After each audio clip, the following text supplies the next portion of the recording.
out of the 32 minutes out of the 40 hours allocated. I therefore beg to move that Standing Order 66-1, which provides for a maximum of 40 hours being allocated for the examination of the estimates in Standing Finance Committee, be suspended at this stage, and therefore I beg to move that this standing order be suspended. The question is that Standing Order 66, subsection 1, be suspended for the remainder of the sitting. All those honorable members in favor, please say aye. Those against, please say no. We think the ayes have it. Standing Order 66, subsection 1 is hereby suspended. We revert to Standing Finance Committee.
This Honourable House is now in Standing Finance Committee. Mr. Chairman, Ministry of Sports and Community Empowerment.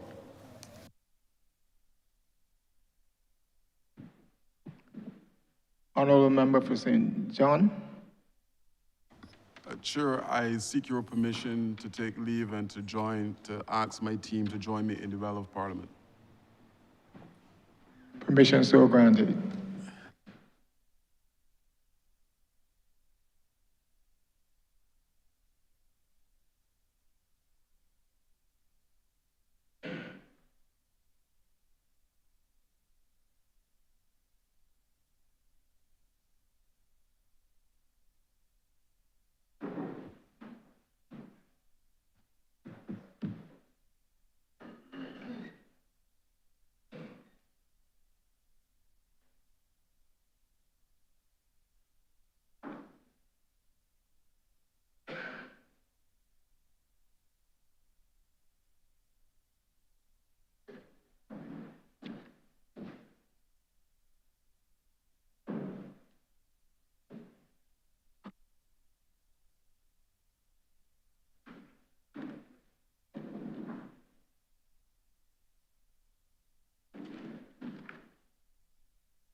Mr. Chairman, Head 51, Ministry of Sports and Community Empowerment,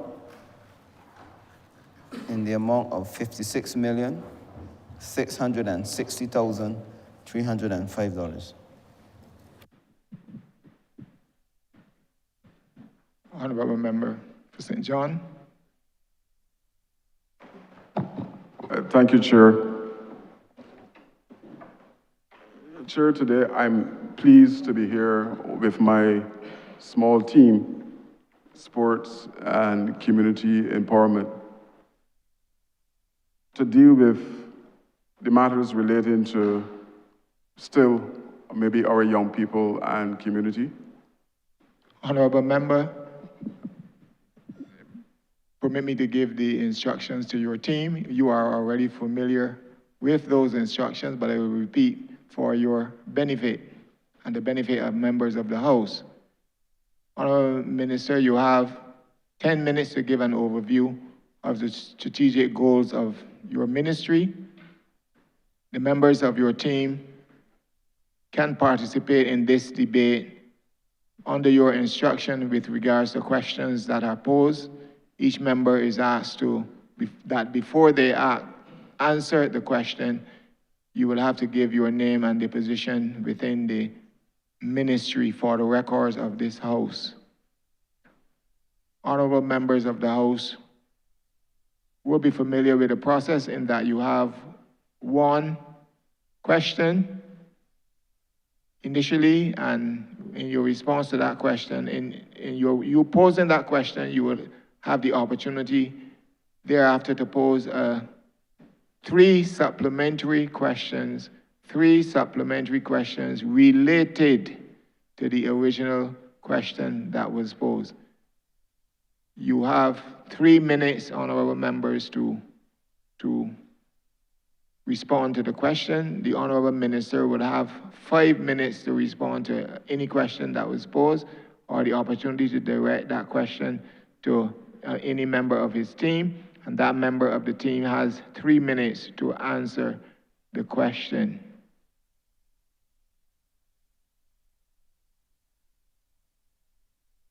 Honorable member, you would proceed. Thank you, Chair. First, Chair, I must say thank you to my constituents in St. John for sending me back to work. In relation to the task at hand, I will speak first about community development. And community development, as in the other sections of the ministry, is using a proactive approach in terms of how we reach individuals in the communities.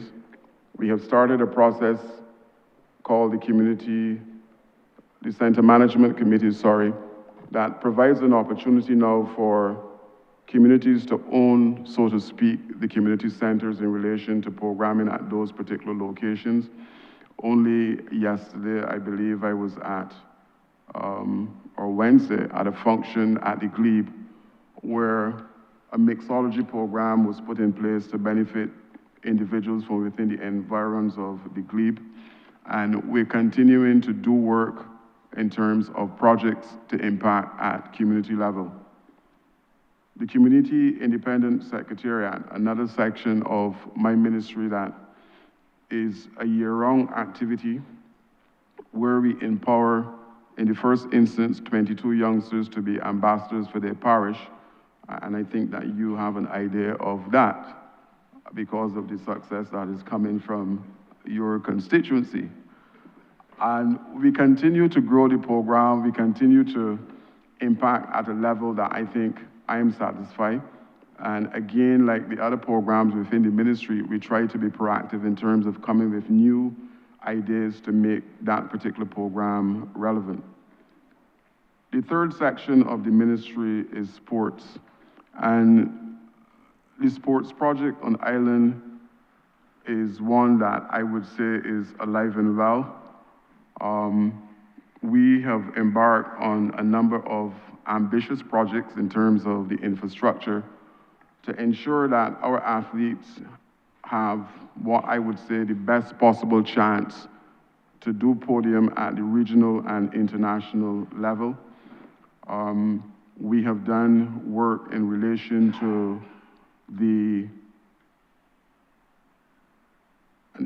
permit me, Chair, to go back and maybe ask myself some questions.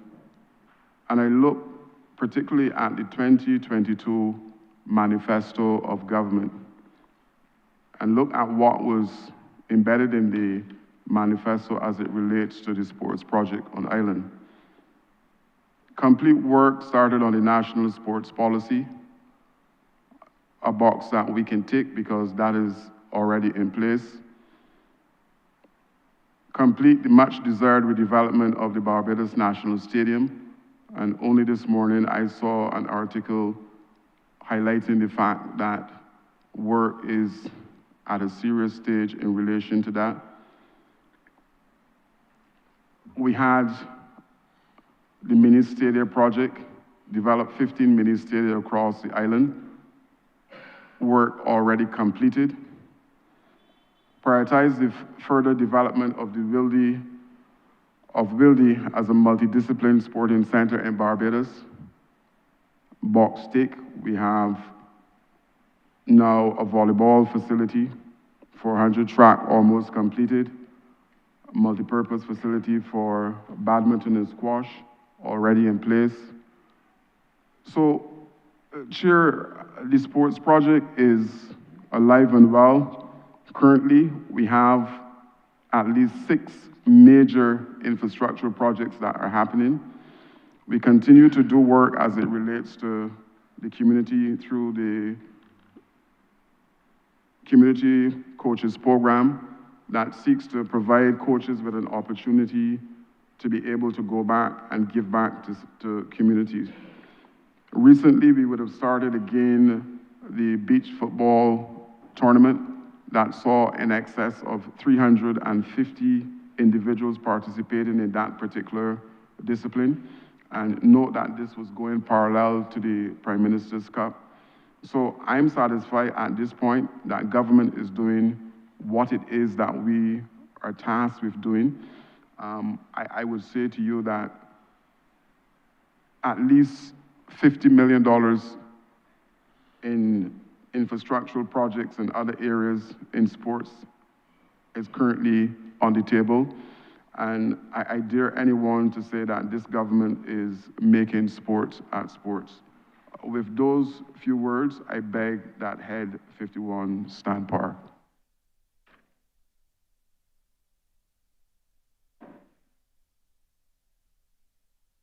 The question is that Head 51 stand par. All honorable members in favor, say aye. Honorable members against, say no. Methinks the ayes have it. Honorable member for Christchurch West. Thank you very much, Mr. Chairman, and good morning, Minister and your team. I'm going to ask questions as relates to fields and development of sporting facilities and fields around Barbados. And I'm going to come to the one, of course, I have great interest in St. Matthias. And I want to thank you for starting the Pavilion Resource Center, but obviously the hard court and the rest of the field also has to be developed. So I would want you to discuss that with us. But before we do that, I happen to be in the parish of St. Lucie, and I saw a field, I think it's by the Ignatius Bayer School, and I noted that it didn't have any lights on it at all.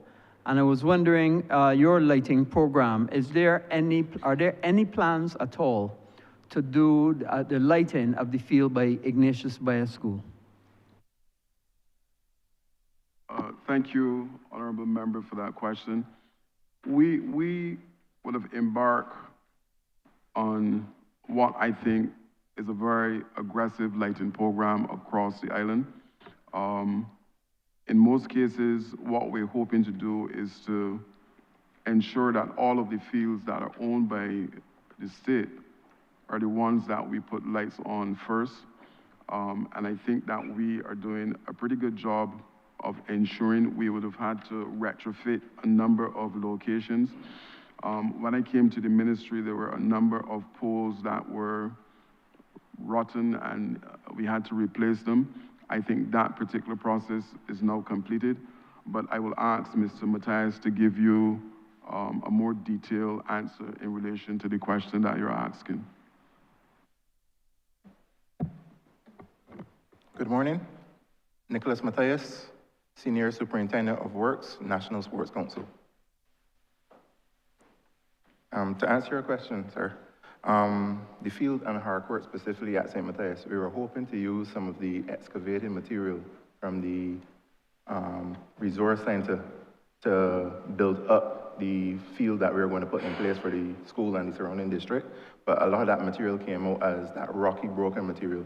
So we know we have to import material for that, and the hard court is as part of the plans to come along for that facility as well. So as you correctly said, we have broken ground and we are in the process of building out for the Pavilion Resource Center itself, and we'll move on to the hard court with the car park, and the field we'll leave for last because that sort of landscaping will come under the landscaping aspect of it. For Ignatius Bayer, that was actually part of the original lighting program. The program itself was started, and about 7 fields did not make it into the program because of the expense based on the monies that we were given. But Ignatius Bayer is part of that program, and we are looking to continue it, along with the other 7 that we would not have finished as part of the original program. So I can say yes, Ignatius Bayer, we have a good working relationship with the club and the school there, and we're definitely looking forward to seeing if we can get that done within this financial year. Thank you, Ms. Matthias. Well, of course, it begs the question, now what are the other 7? So please enlighten us, because there are many of my colleagues, who may not have a chance to ask a question at this time, but we'll be very keen to know what the other 7 are. Please, thank you.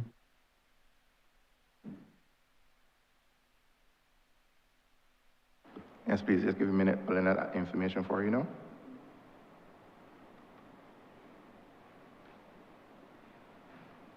While he's checking, Minister, what I would say is that there is a program in place that we will systematically get to all of those fields.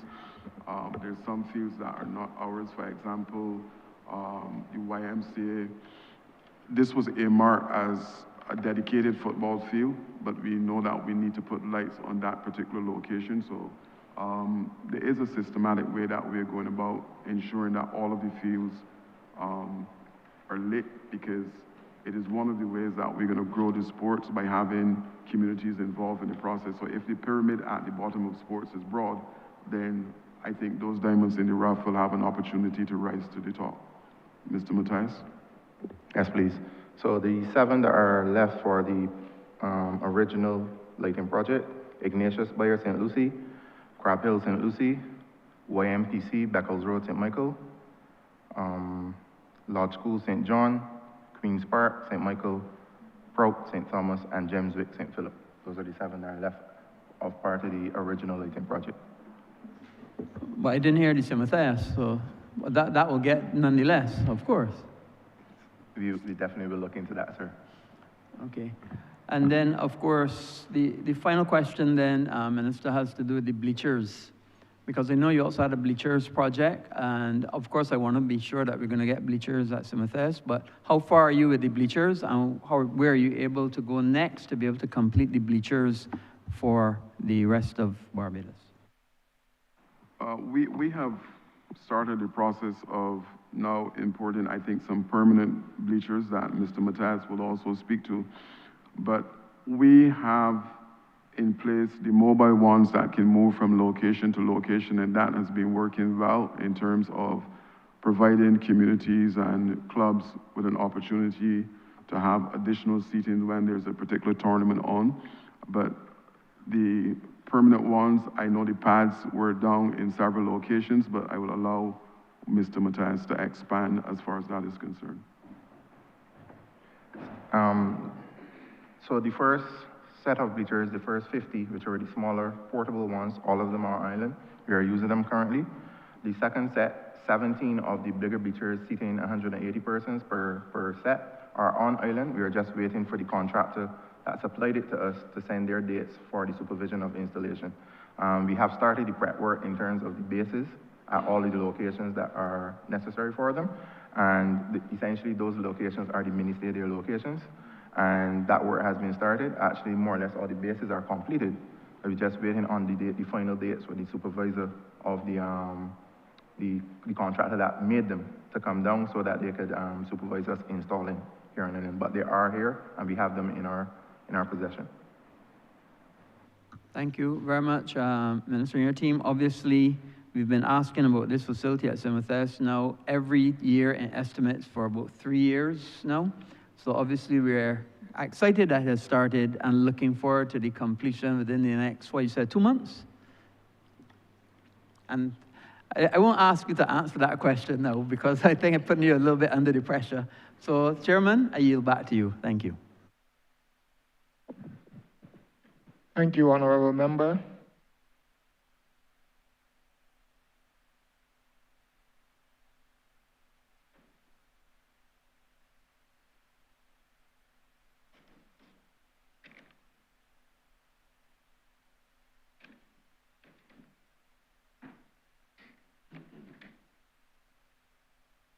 Honourable Member for St. James South.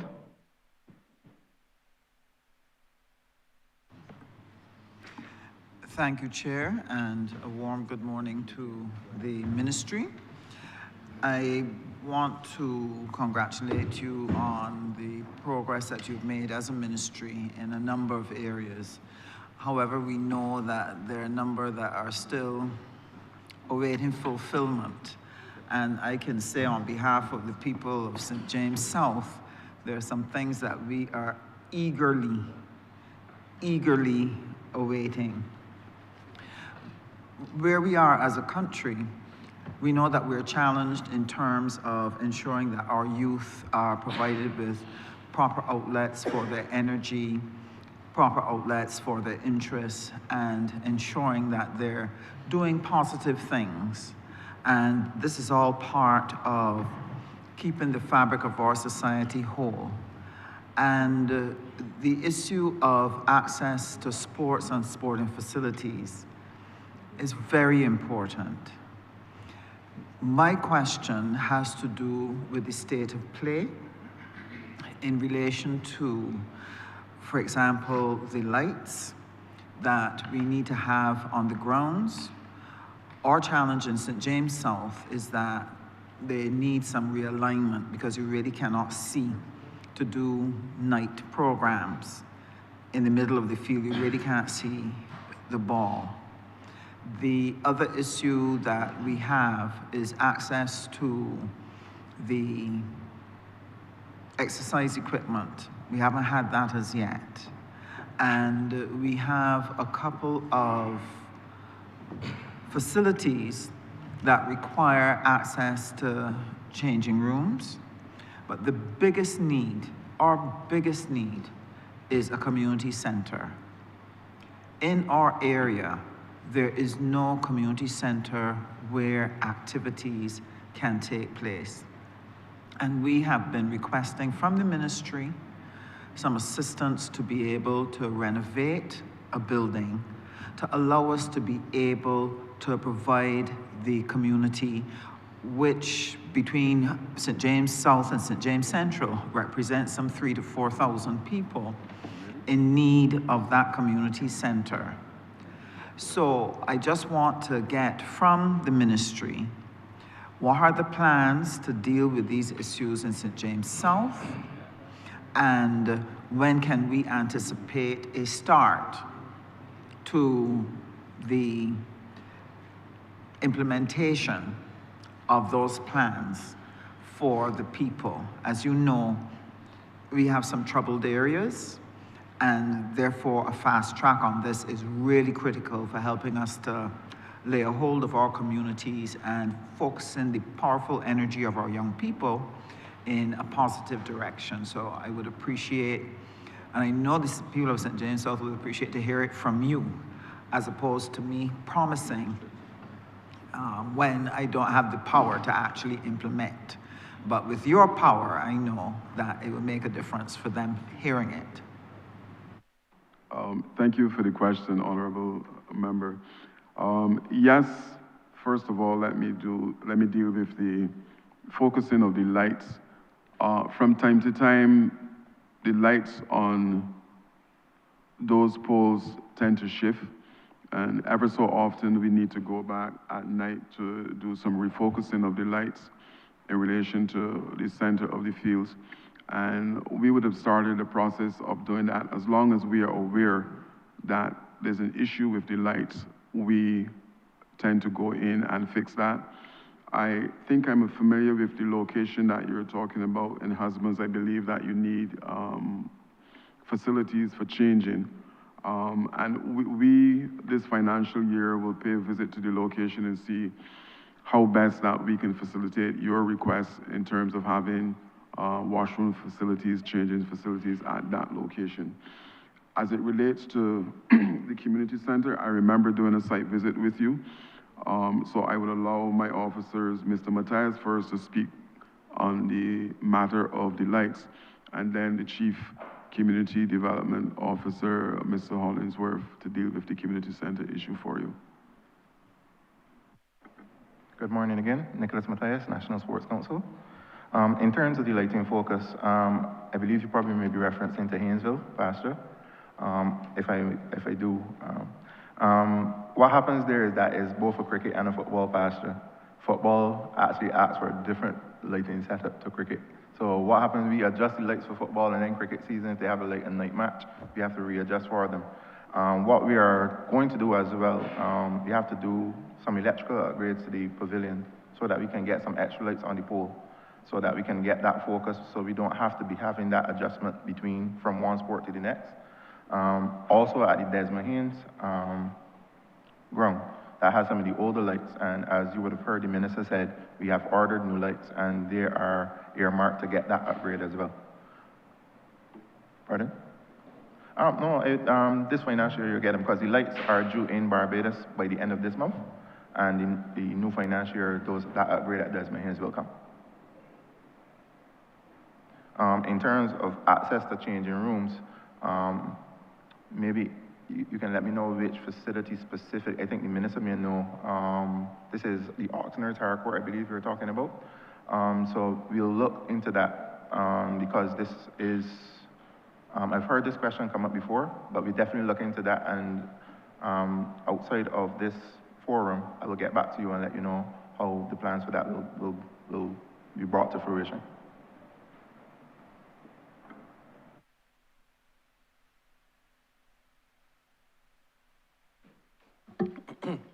Thank you very much. Good morning, everybody. My name is John Hollinsworth. I'm the Chief Community Development Officer, Community Development Department. The Community Development Department is very much aware of the need for community center facilities within the constituency of St. James South. I just happen to live in the constituency. And, we recognize that not only St. James South, but also St. James Central is in need of a similar facility. We have looked at some prospective venues, namely the old St. John the Baptist School, which is located on Holders Hill. And to my mind, that's the most ideal location. The only challenge that I would present is one of parking, given that it's on the main artery. But we have, in spite of the fact that a final decision hasn't been taken, we did put some funds in the estimate to ensure that that particular void is addressed in St. James South and St. James Central, because the closest community centers today will be Weston, as well as Eden Lodge, which are some distance apart. And the constituencies or the populations within the communities in Torrance Village, Holders Hill, Haynesville is very significant. So we do recognize the urgent need for this facility, and we're working towards that. I thank you very much. Now, one perennial problem that we've experienced, and I'm hoping that in your estimates and your plans going forward, you have come up with a way in which it will be addressed. And this is a matter of maintenance. A lot of the fields become less than optimal for play, whether you're talking about cricket or football, etc. The maintenance on the equipment. We have struggled in St. James South to be able to have the fields cut. Sometimes we can have a foot and more of grass. And we have to be calling constantly, when can we get this cut? So I want to know what maintenance program and what resources have been allocated to try to wrestle this to the ground, because it leads to that irritant that the community feels and impacts on their sense of well-being, because they cannot at will go out and enjoy and use the facilities. And this leads to idle hands having nothing to do, which is very dangerous for our country. So the maintenance is a big issue, and we would like to know what has the ministry put in place this year to improve and upgrade the maintenance and regular cleaning, regular cutting, regular maintenance of the sports pavilions, and so on. Mine is still in need of some help. Even though we've sought to help ourselves, we're still awaiting some help with our sports pavilion. Honourable Minister, it seems as if you were in my management meeting. The first management meeting this year, I have asked the Sports Council to put a detailed maintenance plan in place that will allow us not to have the complaint that you're coming with now, that all of the fields across the island, whether they're divided in zones, will be able to have regular maintenance in terms of cutting of the grass and taking care of the facilities. In addition to that, similar to community development, I have asked the National Sports Council to put center management committees in place at all of our pavilions that will allow a team or a grouping from within the community to be able to feed back information to the National Sports Council in relation to issues with the property and the playing field as well. But I will allow again Mr. Matthias to expand on this for you. Good morning again. As the minister correctly said, he would have given us some instructions about getting a maintenance schedule in place. And we have started that procedure in terms of having assignments of persons inspecting and investigating each field/facility, and a checklist that they will walk with and that they will fill out to make sure that it is submitted so that we better able to monitor and all our fields or our facilities so that it doesn't get out of hand, like you said just now.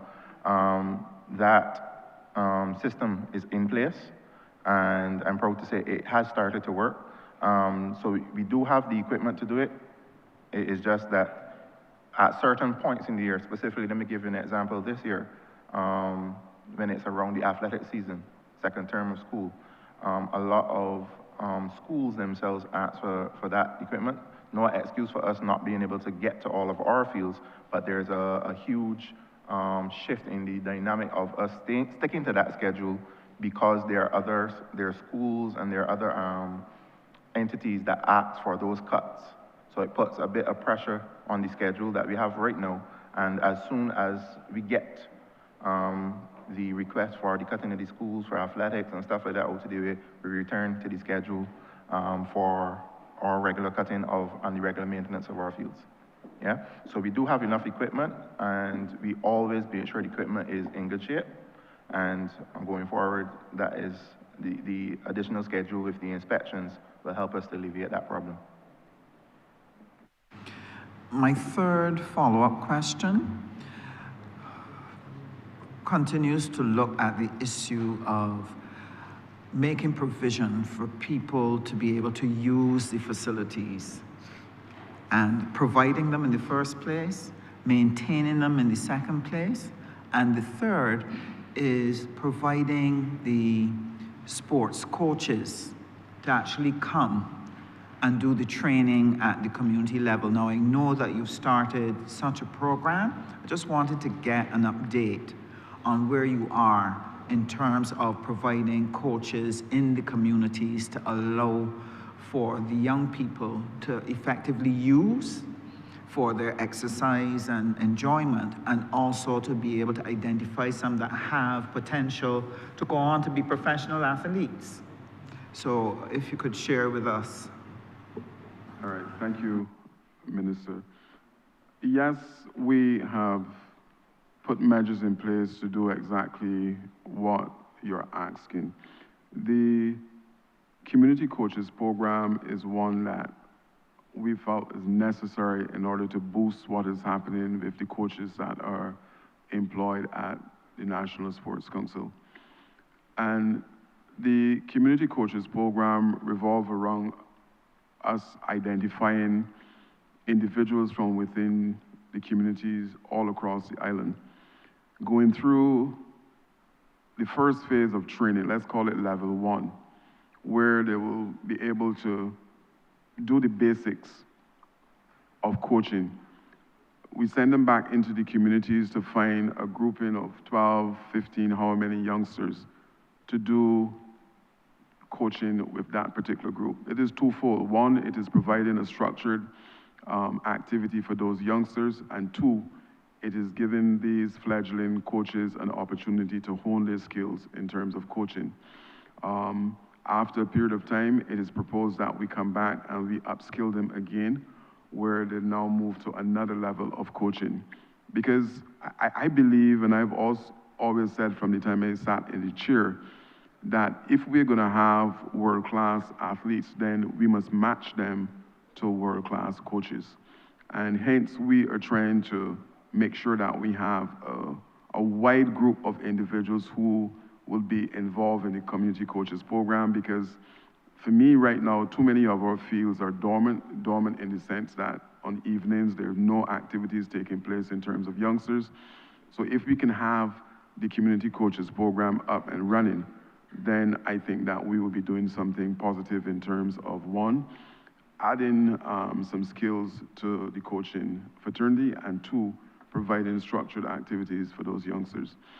You mentioned taking care of the facilities. Even though it is sports, I'm going to allow, because the center management committees were started at CDD, but as mentioned before, I have asked the National Sports Council to mimic what is happening at community development so that we can have those center management committees in place. And I'm going to ask Ms. Kia Hines to give you some information about the center management committees and exactly how they're supposed to function. Good morning, everyone. Kay Hines, Deputy Chief Community Development Officer. The vision of the Community Development Department is to build strong and vibrant communities across Barbados through several programming initiatives. A key element of implementing these initiatives is to ensure that our community and resource centers are open for extended hours. In 2021, following an internal examination of the department, a cabinet paper was written for the establishment of the center management committees. The key objectives are to have a cadre of trained volunteers at the community level to assist with the programming of the community centers, and also to ensure that our community and resource centers are open for extended hours. In 2023, 4 center management committees were formed at Rice's, St. Elizabeth, Dratsall, and the Greens Resource Centers. Over the last 3 years, the committees have done several initiatives at the community level. For example, health fairs, partnering with other organizations, the DEO within the communities, and being involved in a number of Christmas initiatives. Today, the department has formed a total of 14 center management committees throughout the island. And we are intensively working to have the other 20 plus committees formed at the various community and resource centers. Thank you. Thank you very much for that. I trust that I will be hearing good results in terms of the center management for St. James South. This would be important to us, and we can speak offline about an update on that. And let me thank the team. You have such an important role to play in moving Barbados forward, and so you have our fullest support in relation to your work. Our ministry looks forward to also working with you very closely in helping to develop practitioners and persons who can engage at the community level and to be able to strengthen what you're doing, because it is good work. Thank you. Thank you. Honourable Member for St. Michael Northwest. Thank you. Good morning to all. Minister, I am acting on behalf of the good people of St. Michael Northwest and the Deacons community and surrounding areas. And my concern this morning relates to the Deacons Development Center being put back into good use to benefit the youth across the constituency. And I would like to know what plans your ministry has in relation to actually rebirthing this Community Center, the Deacons Development Center. They have been out of operation for a long time, and I know a lot transpired in between that time in terms of having it transferred from housing to the Ministry of Education, and presently now under the Ministry of Sports and Community Empowerment. And I can say that Deacons is a sporting community. That facility have great potential in being able to become the first youth hub or youth development center to benefit the youth across this constituency. And they want to know what plans your ministry has to really put this facility back into use to benefit the good people across my constituency. Thank you, Honourable Member. You are correct. I believe it was late last year, we had a site visit with the Barbados Vocational Training Board. The site visit was for us to see the facility, and it was indicated then that we would be again in control of the facility at Deacons. Unfortunately, at the time of the visit, it was outside of, or it was not included in our budget for the financial year. And you are correct, I see it as possibly the first youth center on island based on that tour of the facility. And rest assured that plans will be in train to make sure that we can bring it back to what it was before. I know there's several entities from within your constituency that were utilizing the location, including, I think it was a gym that was at the location.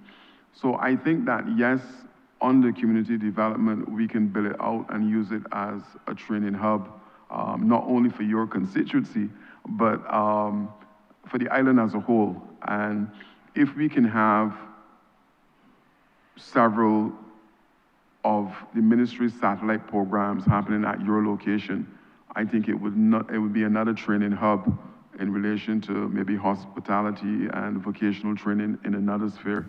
So rest assured that plans are in train to utilize the facility. Like I said, I have an idea that it should be a youth center. Youth is no longer under me, but I think I can work in concert with the minister in terms of community development to make sure that the facility don't remain dormant. Thank you. You also know that that said facility also has a pasture connected to it. And in relation to the maintenance of that particular pasture and a few others across the constituency, to mention like Furners, they also have like the Ellerslie School pasture as well. One of the things that I had requested previously was to have the lakes upgraded on that pasture. And prior to that, I had also requested back as far back as 2018 to also have lakes installed on Ellerslie School pasture to benefit that community as well. Could you tell me if having those lakes upgraded and the lakes installed on Ellerslie pasture will be possible within this financial year? I will have to speak to my team in relation to Ellerslie. Look, you would have heard mentioned by Mr. Matthias that one of the locations identified for lights, the Lord School, and that came up from the time that I was at the ministry, and I indicated to them to pause because the truth is that, yes, lights may be required, but I don't think the impact will be that great at Lodge School as other areas. So I decided to pause the lights at Lodge until I can impact on other communities that are in real need of lights. You mentioned the pasture, and immediately I remember a meeting with the BFA where the international body is looking to develop what they calling mini playing fields at specific locations. One was identified at the Queen Elizabeth location, but that we since had to shelf that. And maybe your location at Deacons is fit for purpose now that we can move one of those small playing fields at the location, because the president came back to us sometime early this year to say that they're ready to go. And if it is the case that we can press the location in place, then yes. As far as the lights, I would allow Mr. Matthias to speak on the possibility of you having lights at Ellerslie. But note that we are trying to make sure that we place lights at locations that will have a significant impact in terms of the use of that particular location and the target population that we're trying to hold on to. Mr. Matthias? Good morning again. To answer both the questions, as I had said earlier, we have some lights coming in that we would have ordered for the continuous upgrade of the facilities. So definitely Deacon's Pasture will be part of that upgrade in terms of the lighting. I will talk to the minister and my team regarding the lights at Ellerslie Secondary. It was not part of our original scope, but as the minister just said, we will meet and sit down and come to understanding how we can best assist with that. Thank you, sir, and having them installed will be much appreciated.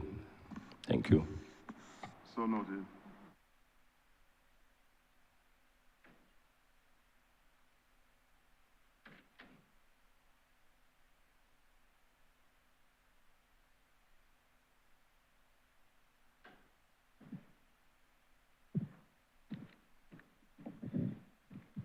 Thank you. Honourable Member for Christchurch, West Central. Thank you, Chair. Minister, you have been recognized in your team as the best sporting team ever in Barbados. You yourself, and rightfully so, one of the best sporting ministers that we have seen grace our country. My question, unlike the others, does not have a parochial sense of appreciation, although it was initiated in the fulcrum of Christchurch, the great constituency of Christchurch West Central. It is a question that speaks, nationally and otherwise, to us having a sporting academy facility, whether it is concentrated on one particular sport or multi-sport in nature. Because over the years, athletes, and we know this, we have produced the likes of Obadeli Thompson, Sadia Williams, you're looking at the not too distant past, and Ryan Braffett, world-class hurdler. We have produced great athletes. But the question has often been asked about having proper provisions. We are now living in an era of biomechanics. We have introduced science at a high level, the kinematics, all these things that are now injected into increasing the performance of athletes around the world. It's in my head that F. Barbados is supposed to produce competitive athletes, top performers in the way that other countries are doing. I would think that, Minister, that the conversation must now surround itself with us having equally top-performing facilities. Is there any plan in your ministry to have a sporting facility where the young footballer in Gull Hill could go and have a school or facility from morning to evening, whatever, where he doesn't have to go work, come home tired, and rush to play a practice on evenings after he's tired from work, where he will learn all these different things that I discussed previously, where, in other words, we produce the holistic and top performer as it relates to our athletes in Barbados. Is there this plan to have this facility? And if so, can you expound on the importance of having these things so that our athletes can compete with the best in the world? Thank you. Thank you for the question, Minister. It is a destination that we're hoping to reach. I agree with you. We are on all fours that the world is moving to technology now where every single thing is being plugged into different devices to ensure that best results are coming out at the other end. In terms of having a facility, I think it would be an ideal situation to have maybe a school where our youngsters can go to that particular school, do schoolwork, and train as far as the athletics are concerned. But plans are in place. Only recently, Miss was here in Duval, and I think that we must now work parallel to Miss in terms of trying to identify the necessary technology that we can put in place that will benefit our athletes. And this is athletes on the whole, not only track, because really and truly the world is moving at a pace where technology is embedded in every single thing now as far as sports is concerned. So I take your point, and like I mentioned at the very beginning, it is a destination that we're hoping to reach. And I believe that we can also work with the University of the West Indies because there is a partial high performance, speaking subject to correction, high performance center at the University of the West Indies by Dr. Rudolph Allen. And we're going to revisit that to see how the ministry can work along with the University of the West Indies to make sure that we have podium finishes as a regular in the international athletic setup. I hope I understood. Thank you, Minister. I look forward to us getting to that destination. And to finally say that sports and medicine are unequivocally linked. We just have to look and see what's happening in terms of the doping situation across the world. And I think it's equally important for athletes to be aware, to have the knowledge and be informed about even say simple basic food products that tend to raise the red flags when they go on the international meets, etc. So I look forward to the day that we can get to that stage. Thank you. Thanks. Thank you, Honourable Member for Christchurch East. Thank you, Mr. Chairman. Minister, allow me to join the chorus, not to fluff your ego, but mine is out of actual earned gratitude.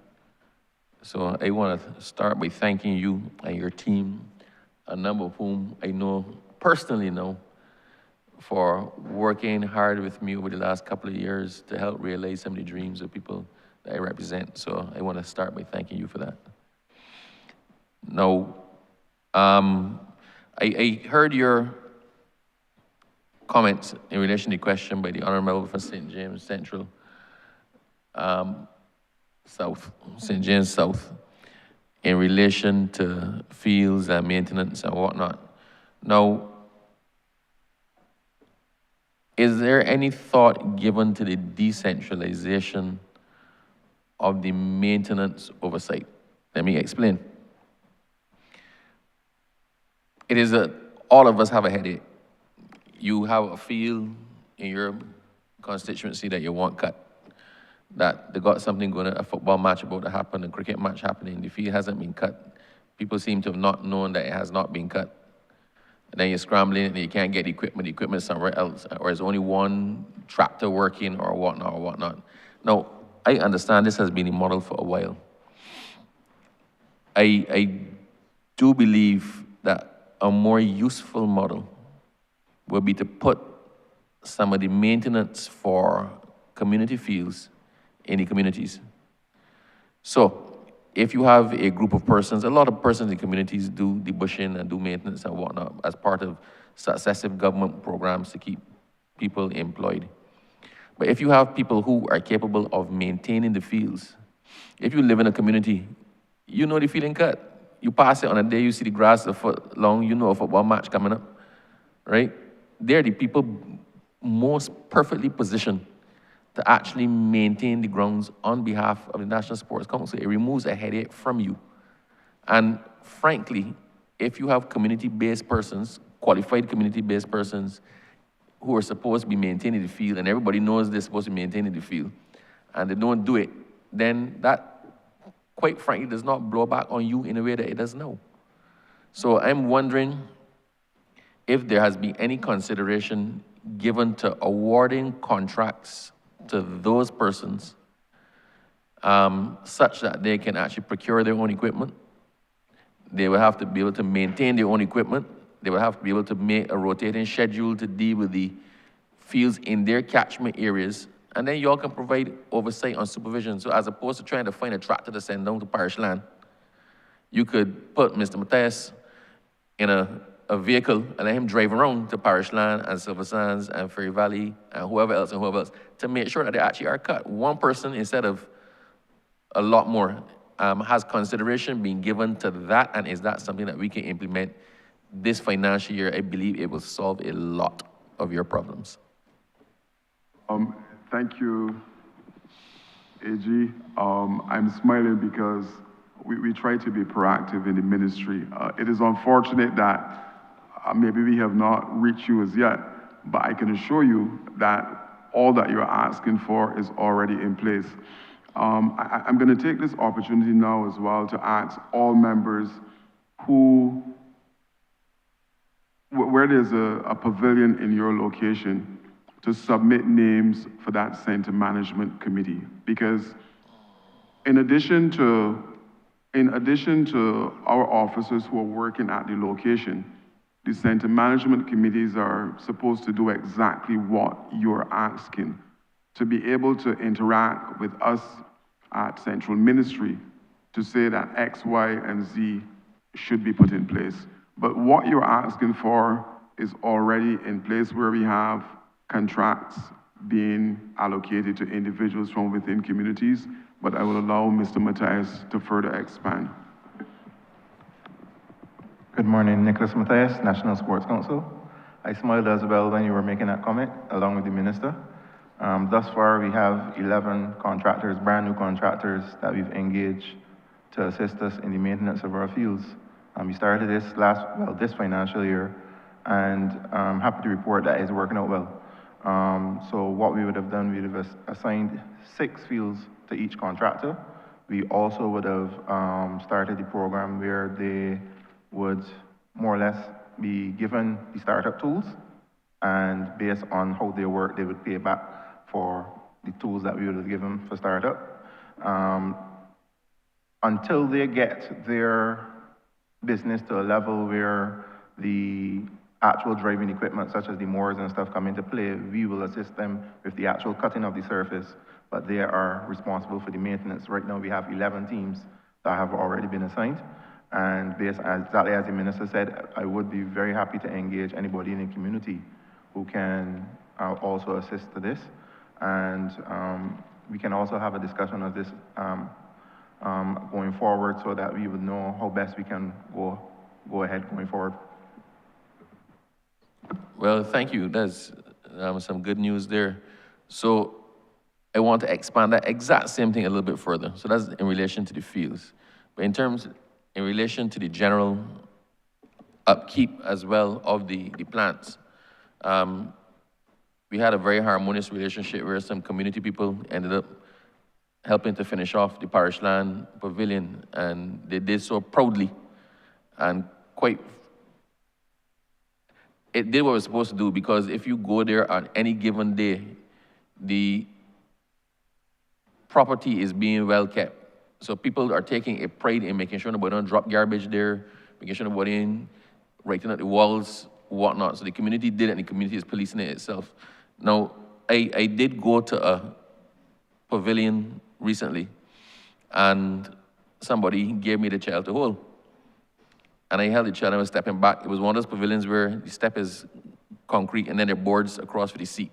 And if you place that. So the seating is planks, but the structure is step down blocks.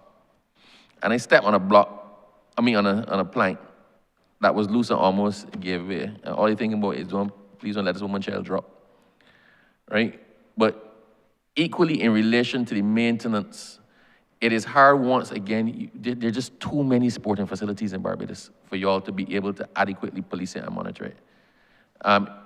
Like we are suggesting in relation to the upkeep of the fields, maybe we can again look at a policy where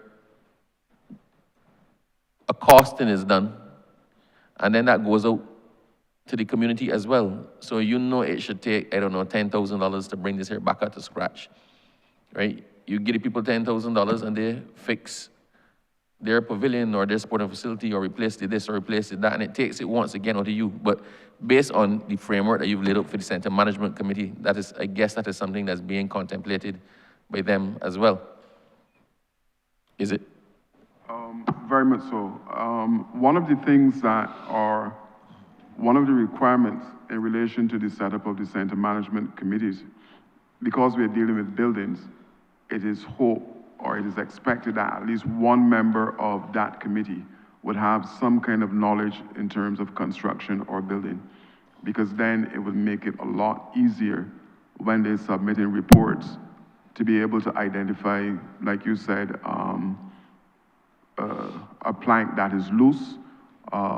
So all of that is embedded, and I will share the information with all members in terms of what is expected of those center management committees and the setup of the center management committees. The final thing in responding to you is that I think you're in a position to replace that baby if necessary. Okay. And the last thing in this regard is, look, I think you should have a standard time for the opening of all facilities and a standard time for the closing of them. So if I decide that I want to go and scrimmage football, and I turn up and the field is available and I'm playing a game on it, I should be able to scrimmage, and if I have to go to the bathroom, know that the bathrooms are open until 8 o'clock, right? It should not be that you have to go and look for somebody with a key to come down and open. Exercise doesn't work that. If you're trying to get people to use our facility, the things are not just there for cricket. The things are not just there for football. Once you put lights on a field, you see people come out there, start to walk. As you put on lights on a field, people start exercise on it. A match might be going on or something might be going on, but people are still walking around the outskirts, getting their exercise. So I believe we should have a schedule. This facility opens at 8 in the morning and it's open till 8 at night. The days of tracking down the caretaker for the key, I believe, should be gone. We're trying to get maximum use out of facilities. They should be open as long as possible every single day. So I want to know if you are looking at that. If you are not, I suggest that instead of just having the person who works, I don't want to think the caretakers actually work, to tell the truth, right? But it should not be that somebody works from 10 to 4. Because nobody use the playing field between 10 and 4. Right? People may use it in the morning early to get into exercise or run laps before going to work, and they're definitely looking to use the facilities when they come home. The sun goes on in Barbados way too early. Right? I wish we had daylight saving time, but we don't have it, we have lights, so I thank you for those. But with the lights come the invitation to use the field after dark. So if that is our intention, then we need to put the facilities and the resources in place to ensure optimal utilization of all of our fields. We're trying to get our Bajans healthy. We're trying to get them fit. So it can be that my exercise is stymied by the fact that I can't find a groundsperson to help me in my weak bladder. So what are you looking at in relation to that this year? And I believe it is a must. Again, Honourable Member, plans are already there. The center management committees are supposed to kick in when my officers close at 4:30. the center management committees are supposed to take over from that time until 11:30 at night for exactly the same reason that you're identifying, that after work is the high use time for these facilities. So part of the onboarding for our center management committees is that when 4:30 and regular staff move away, then you will kick in terms of being able to provide opening hours for clubs, teams, like you said, people who just want to exercise at all of the locations. And this is the case for the community centers as well as the pavilions, because obviously people would need to use the washroom facilities, and from 4:30, the center management committees are supposed to take charge of the particular location. It is also part of their remit that if they figure there's a program that they need to put in place, that we will work with them to ensure. So if there's a guy who is prepared to do training for 50, 60 individuals at a particular playing field, then they can submit something and we will facilitate that as well. So that is the main purpose, or one of the main reasons for putting the center management committees in place across the island. All right, thank you for that entirely. What I would say is don't hide your light under a bushel, right? The fact that you know that and your team is nodding and they know that, but half of Barbados does not know that, is not helping the half that does not know. And that's a excellent facility that you have, as you say, in place already. I think you should really publicize it so people know what capacity is there and how to access it.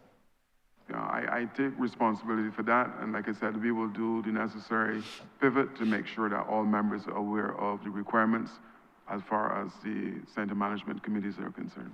Thank you very much, Minister, and your team. I appreciate it.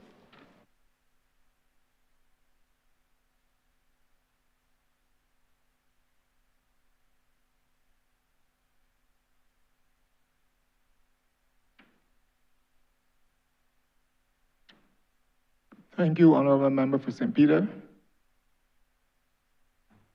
Thank you very much, Mr. Chairman. My first round of questions, well, the first question and a couple of follow-ups relate to sports development. I see the vote, I think, under 0563. And there is a sub-program or a category of expenditure under 315 grants to non-profit organizations.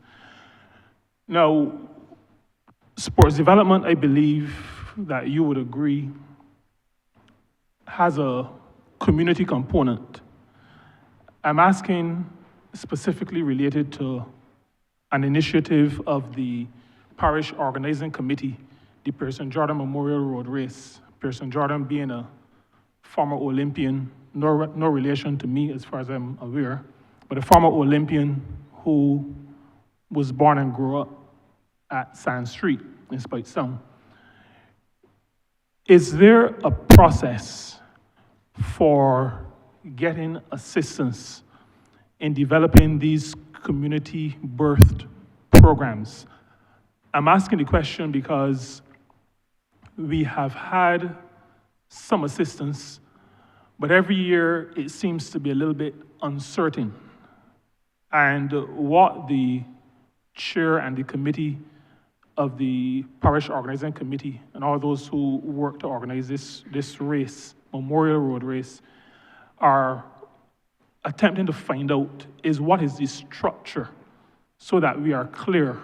And I ask the question in this forum because I believe that there are others listening, other colleagues, members of parliament who may have similar programs or ideas that could be birthed at the community level and would want to be sure that they're following the correct procedure so that they can obtain the assistance that I see in your vote in that, under that head. If it comes from there or if it comes from the National Sports Council, we're not sure.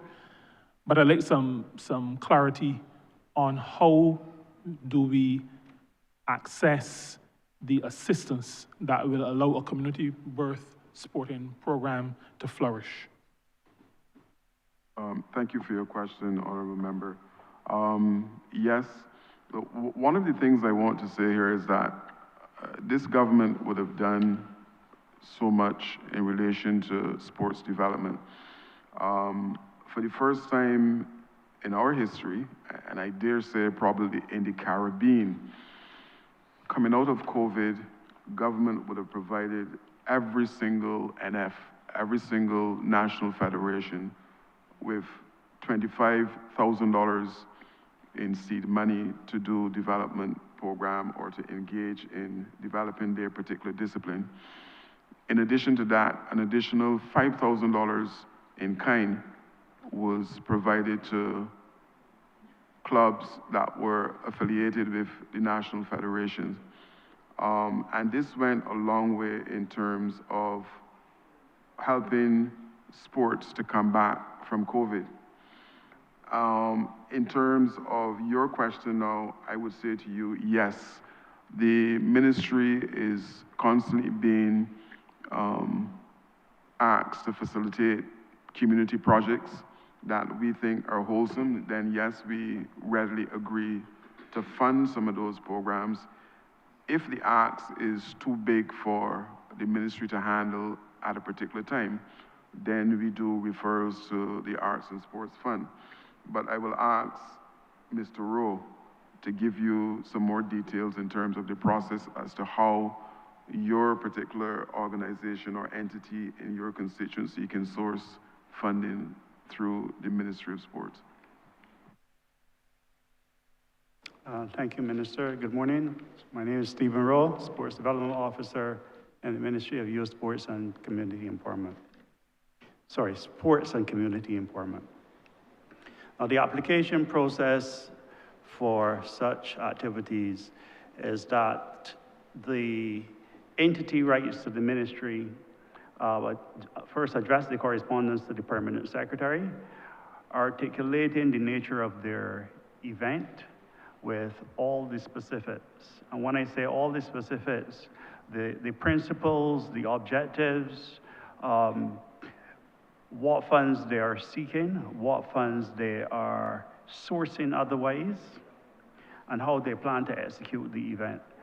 And the reason I say all of the information is because when some of the information is missing and it comes to the ministry, then the ministry has to reach back out to the individuals, the applicants, to request that additional information.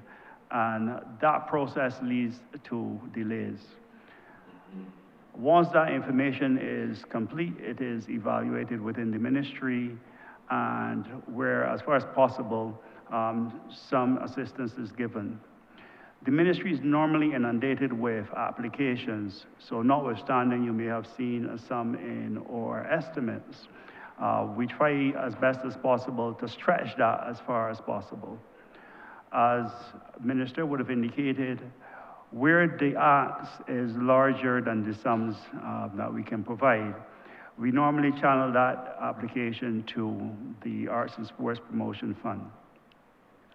The applicants also have the option of writing directly to the Arts and Sports Promotion Fund, where it would be addressed to the chairman of the Arts and Sports Promotion Fund, Bay Street, St. Michael, Government Headquarters, Bay Street, St. Michael.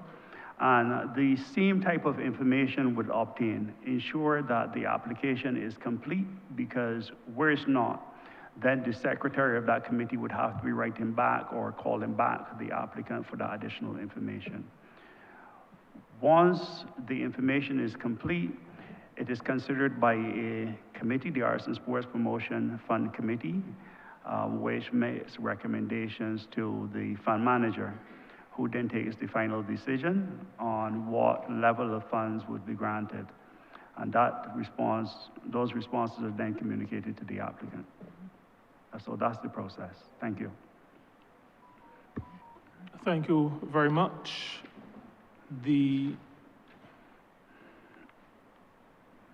One follow-up question to that, do you have a time frame?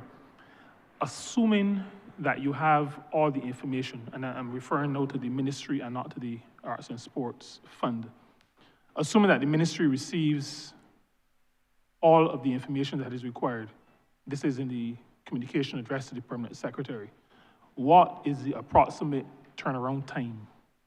That is important information because planners need to have some kind of idea of when they're going to get a response when setting dates for activities. I would say to you, Honourable Member, as long as all of the information is in place, 2 weeks should be a good time in relation to having a response from us about the request that came for assistance.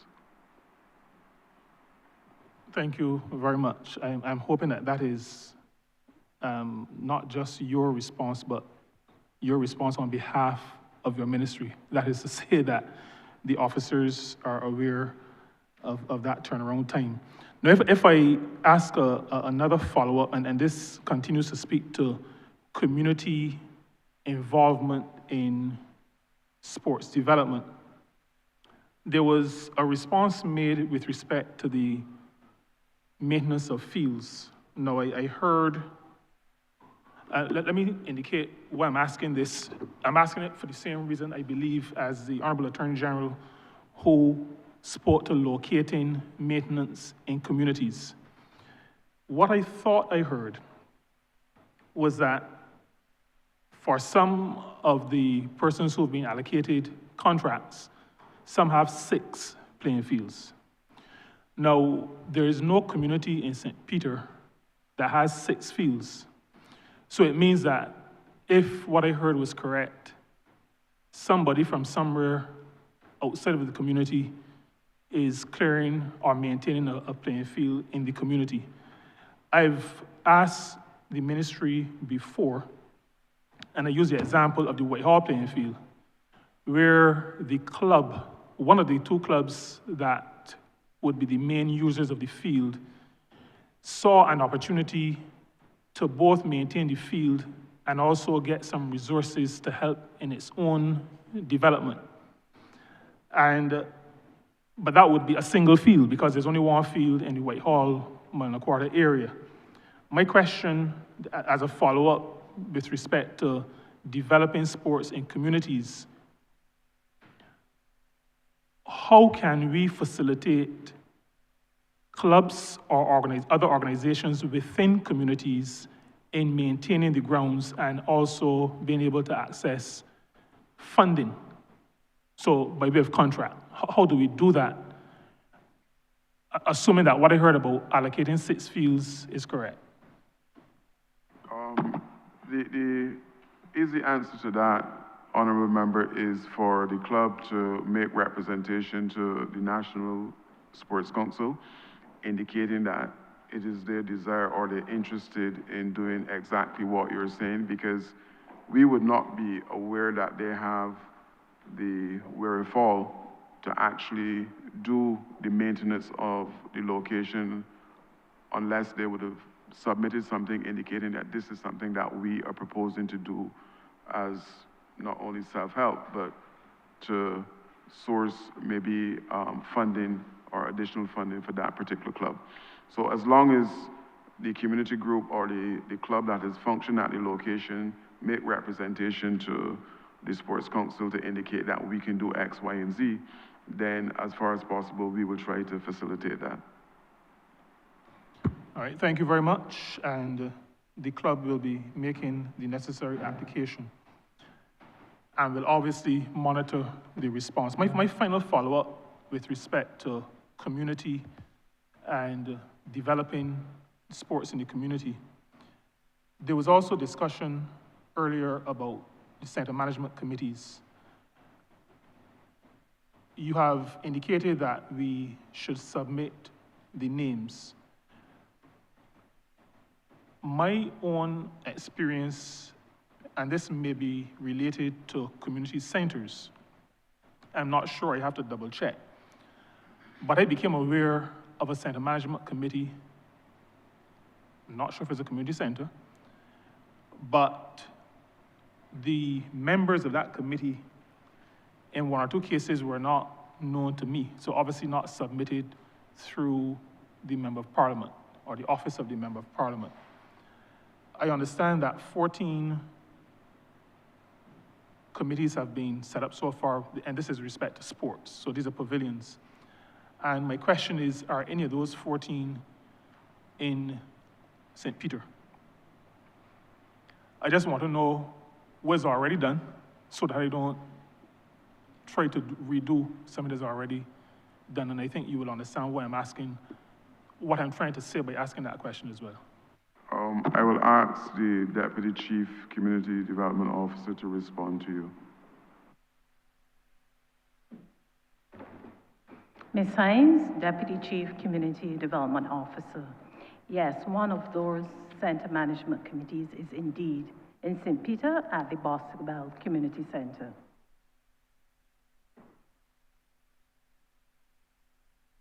Thank you very much. That is the one, Mr. Chair, I need to do a follow-up because that is the one I already know about. The question really related to the pavilions, which I think, when I wrote down the note, 14 done so far, I think it was said by, but I thought it was said in relation to pavilions. Are you saying that the 14 related to community centers? These are around the entire island. Okay, so one community center, but there are no pavilions that already have. So we're not to submit for the pavilions. Okay. Thank you very much, Mr. Chair. I yield back until you do your second round. Sorry, Minister, I think you have one facility that is dual purpose, if I am correct. So you may not need to submit one for the pavilion if the community center is in place. I'm speaking subject to correction, but I think one of your facilities is a... Yes, that is Black Bess, where there's the pavilion on the east and upper and the resource center on the ground floor and to the west. Okay, it will be sorted. I will be in contact with you.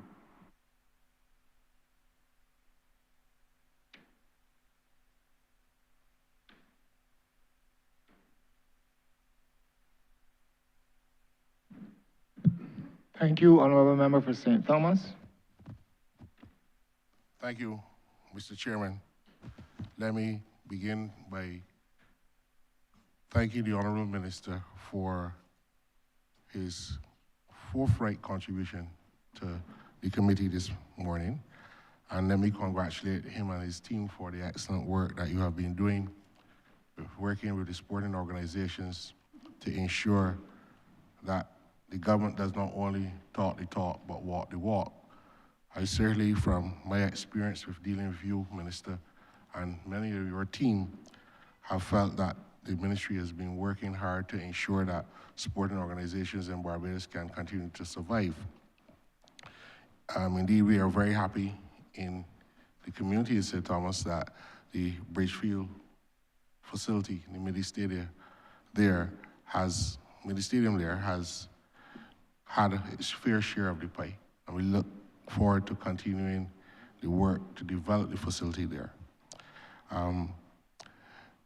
In the Jackson area, West Jackson, St. Michael, which also happens to be part of the constituency of St. Thomas, there's a thriving sporting community that uses the facility at the hard court there. They've had a very prominent basketball and volleyball team set up there for a little while. But for many, many years, they lacked any bathroom facilities and any other facilities at all. So my concern is, to what extent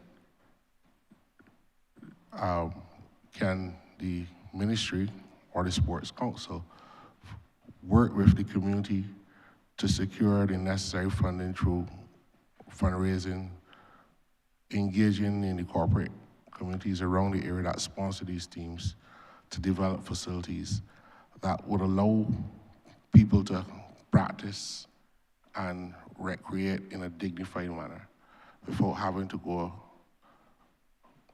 to use, in local terms, the bush or behind a car or something to relieve themselves, or have to go home in order to relieve themselves.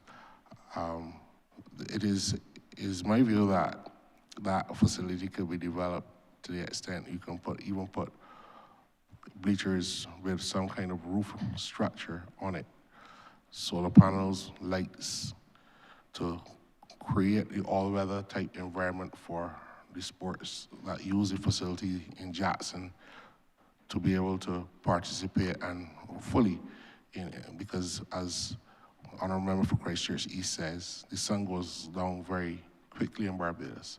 And you have a short window of opportunity after leaving work to get home, to get to the sporting or community facility. So therefore, and if the rain falls, that's the end of the day for you. So what plans do you have to develop that facility, if at all? I know there's been talk about using the containers and getting them in. Those will certainly be cheaper to install and to maintain than building out a concrete structure. But we want to know how possible would it be for the ministry or the sports council to engage with the community to build out that facility there? Thank you, Honourable Member. You're absolutely correct.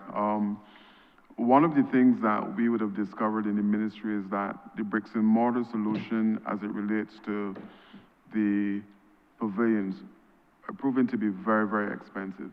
And we have looked at as you rightly mentioned, the container solutions in terms of being able to do something that is quick and something that is still very much adequate for the purpose that we intend it to be. So to have your location come up to scratch, so to speak, what we will do is to organize with you to do a site visit to see what is possible in relation to your location. As far as the lights are concerned, let me state again that government is absolutely committed that wherever the playing fields that we believe lights will benefit that community, that over the course of time, we will install lights to make sure that we have best results in terms of a structured environment for our young people, not only the young, because we know that there's some seniors who utilize these facilities as well for exercising purpose. So I can assure you, Honourable Member, that we will contact you and organize that site visit, because I'm not familiar with the location myself, but my team will organize with you to do a site visit and to see what is the best possible solution for your location in terms of lights and in terms of having a pavilion that your youngsters or the community can utilize. Yeah. Thank you, Honourable Minister. The community in Jackson would well appreciate that site visit. And indeed, the community center in Jackson would also need a little bit of a facelift, and I'm sure the Honourable Member for St. Michael Northeast would join me in saying that it would go a long way to facilitate the progress initiatives that have been birthed in the community in the Jackson area. There are community centers in St. Thomas that are a bit dormant. The community center at Rock Hall, a previous administration had turned it into a court, and since about 2018, the court has gone to King Garden. That facility has not been turned back over to the community. And the Rock Hall Community Center was indeed a vibrant part of community life for the whole parish, because at one stage it was the only community center in the parish of St. Thomas. The housing settlements at Rock Hall and Content are getting larger and larger. Indeed, there's another set of housing being put in by the developer on the southern side of the road at Content. And therefore, I would like to know what are the plans for the development of that facility? When can it be turned over to the community? And I'm indeed very titillated by the idea of the community management teams that you mentioned.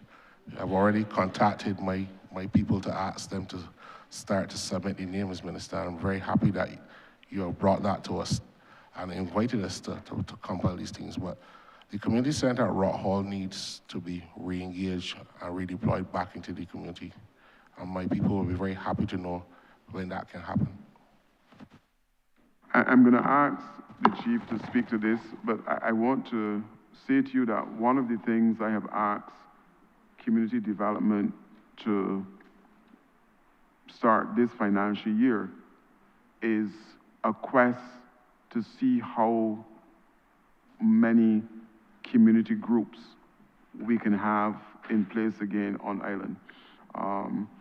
Because I think it is absolutely necessary, not only for self-help, but to have community groups alive and well and utilizing our community centers is one of the main priorities for the Community Development Department this year. Because not only will it then benefit our young people, but some of the seniors who were engaged in a number of activities at one point in time in our community centers, it is really flat or dormant now, and we need to breathe some life into that again. So I have asked community development to ensure that part of our focus this year is to re-engage and to restart community groups all across the island. But I will allow the chief to speak to you as well. Thank you, Minister. John Hollinsworth, Chief Community Development Officer. As it relates to the Rock Hall Community Center, the former D Court Complex, we are actively engaged in bringing that into use for the members of that particular community. We have just requested, and they have completed, a survey plan for the facility, because we need to know what the boundaries are, because there's a gentleman who operates nearby, and we don't want to encroach on any private property before we commence our work. We have actually completed had the architectural drawings completed. We would have had the scope of works completed as well. And funds are earmarked to complete that facility. Know that the site plan has been provided. Plans are actually on course to start the work in the coming financial year, 2026 to 2027. Just as a follow-up, Chair, thank you. I'm very happy to hear that the plans have been spec'd out and the budget has been allocated. The only challenge is that I don't think anyone in the community knows that that is happening. And certainly, it would be good if the community and Rock Hall and content are brought on board at the soonest possible time to let them know what are the plans to roll the center, because at the end of the day, it is the center that will be used by the community. And while you're improving it, and we look forward to the improvements, there's land around the facility that I believe may be owned by the state and not necessarily by the people who are occupying it doing the private activities that you have there. In fact, some of them have even approached to find out, I think you might be talking about the auto body mechanics that operate around the area. They too are interested in having some facility where they can actually do some training for some of the youth in the community in that area there, and they're keen on it as well. Mm-hmm. And in fact, they have approached to ask whether or not the state would be interested in facilitating their continued use of the land adjacent that way to the west of the community center. So that when we have this site visit, I think we should perhaps arrange to have some unveiling of the plans that the ministry has for the reopening of the center. It would be good to have the community to buy back in with that. My next question in relation to the community center is consent center in Upper Dunscombe Hill. There's this very small community center that was built many years ago, but it has not been maintained at all.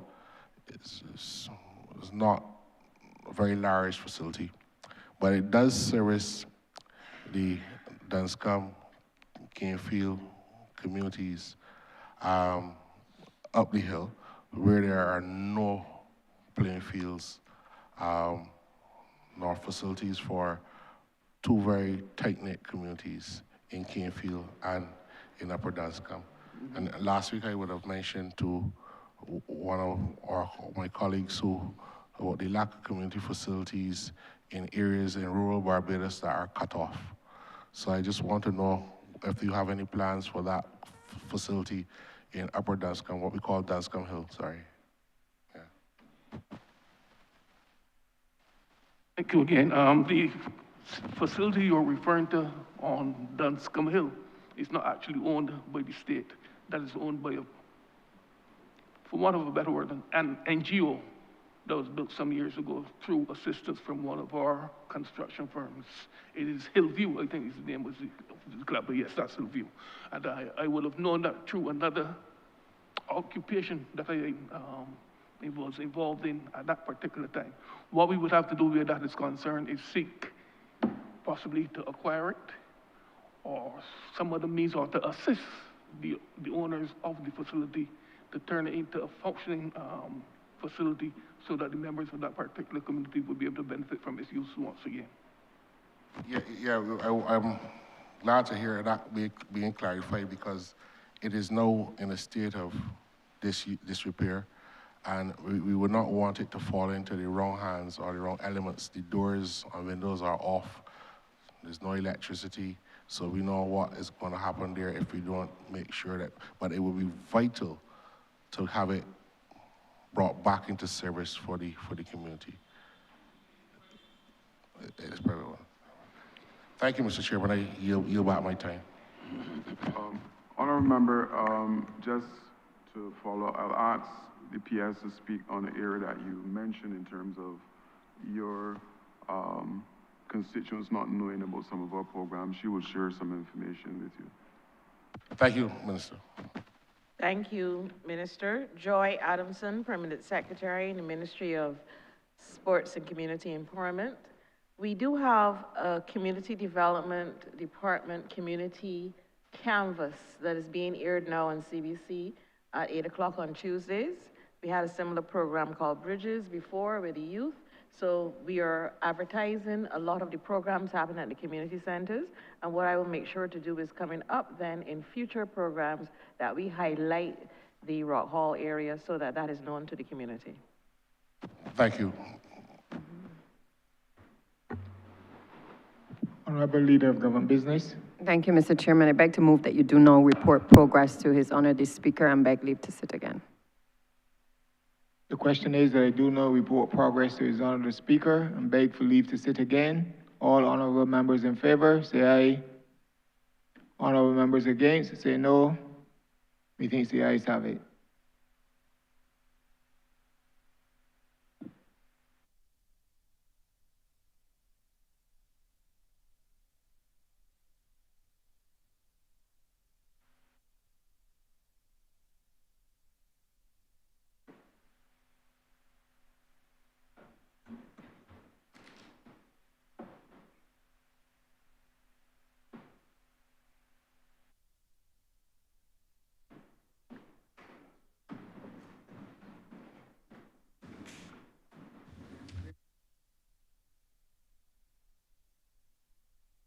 Chairman has reported progress and requests leave to sit again. Honourable Leader, Government Business. Thank you, Mr. Speaker. I beg to move the suspension of the House until 20 minutes past 12. The question is that this honourable chairman will be suspended until 20 after 12. All those honourable members in favour, please say aye. Those against, please say no. Meeting, the ayes have it. This honourable chairman stands suspended until 20 after 12.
The sitting is resumed. We continue with Standing Finance Committee and the debate on the Appropriation Bill 2026.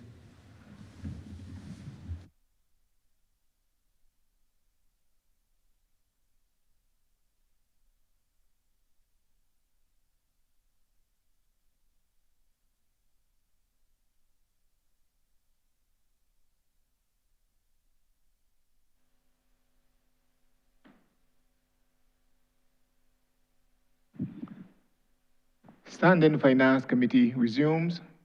Before we proceed, let me remind honorable members that you have 3 minutes within which to pose your question. If you utilize the entire 3 minutes with your preamble, then that opportunity to raise a question will be denied. So please get to your questions as quickly as possible so that the officers can have the opportunity to answer the question, and equally to the officers or the minister present, you need to get to your responses as quickly as possible to utilize the time that we have so that you are able to truly explain what is happening within the ministry. Thank you. Honorable member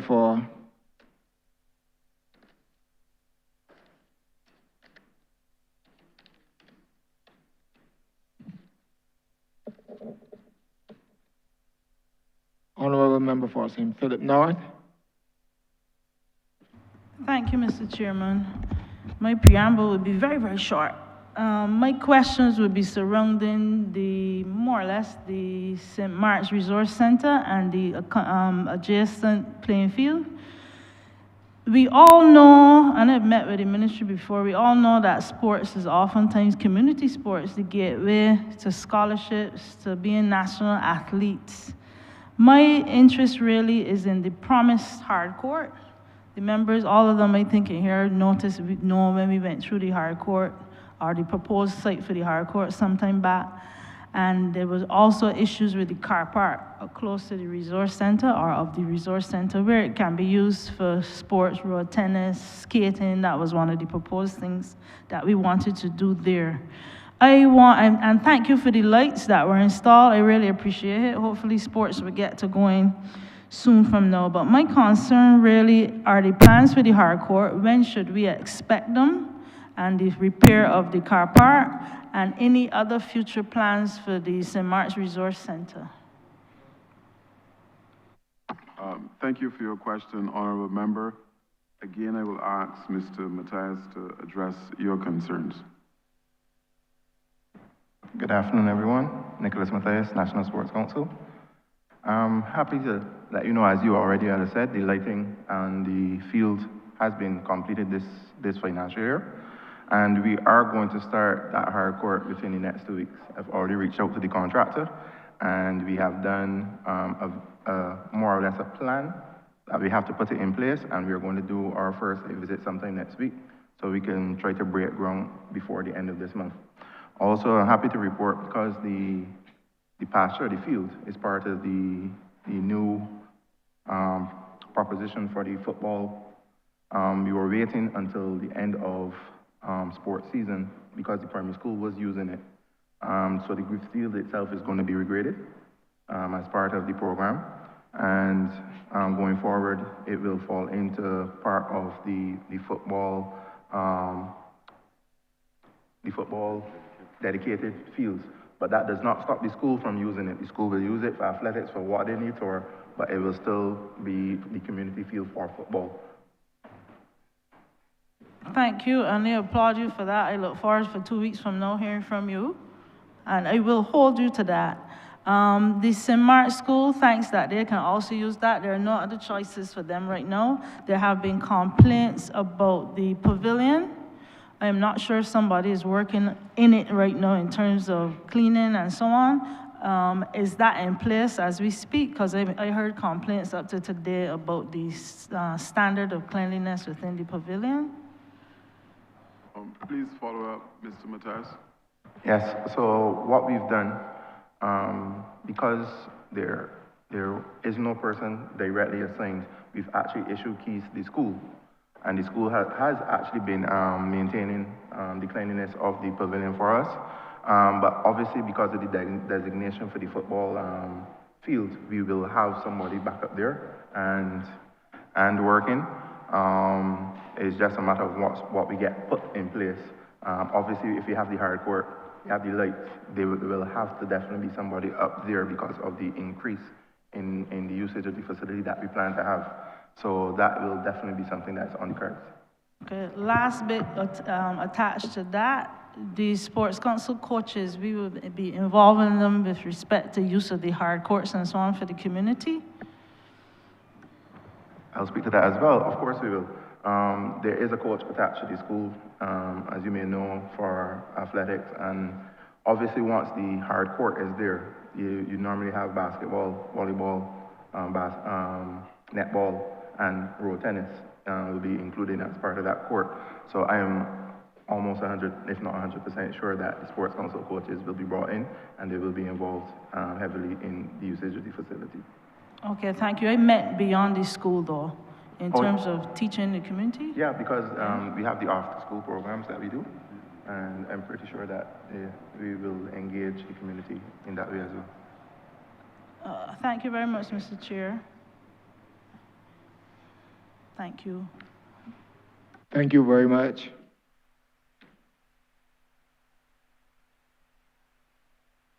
Honourable Member for St. George North. Thank you, Mr. Chair.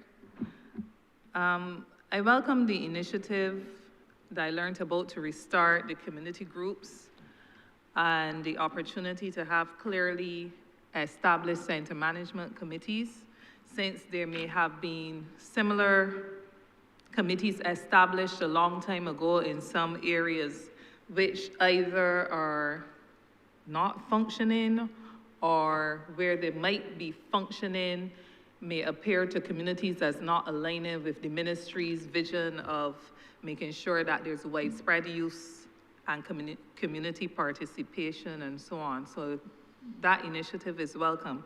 What I want to find out though is where we speak about lighting being available, still we hear of clubs and groups that will want to access facilities but are still being charged to use lights.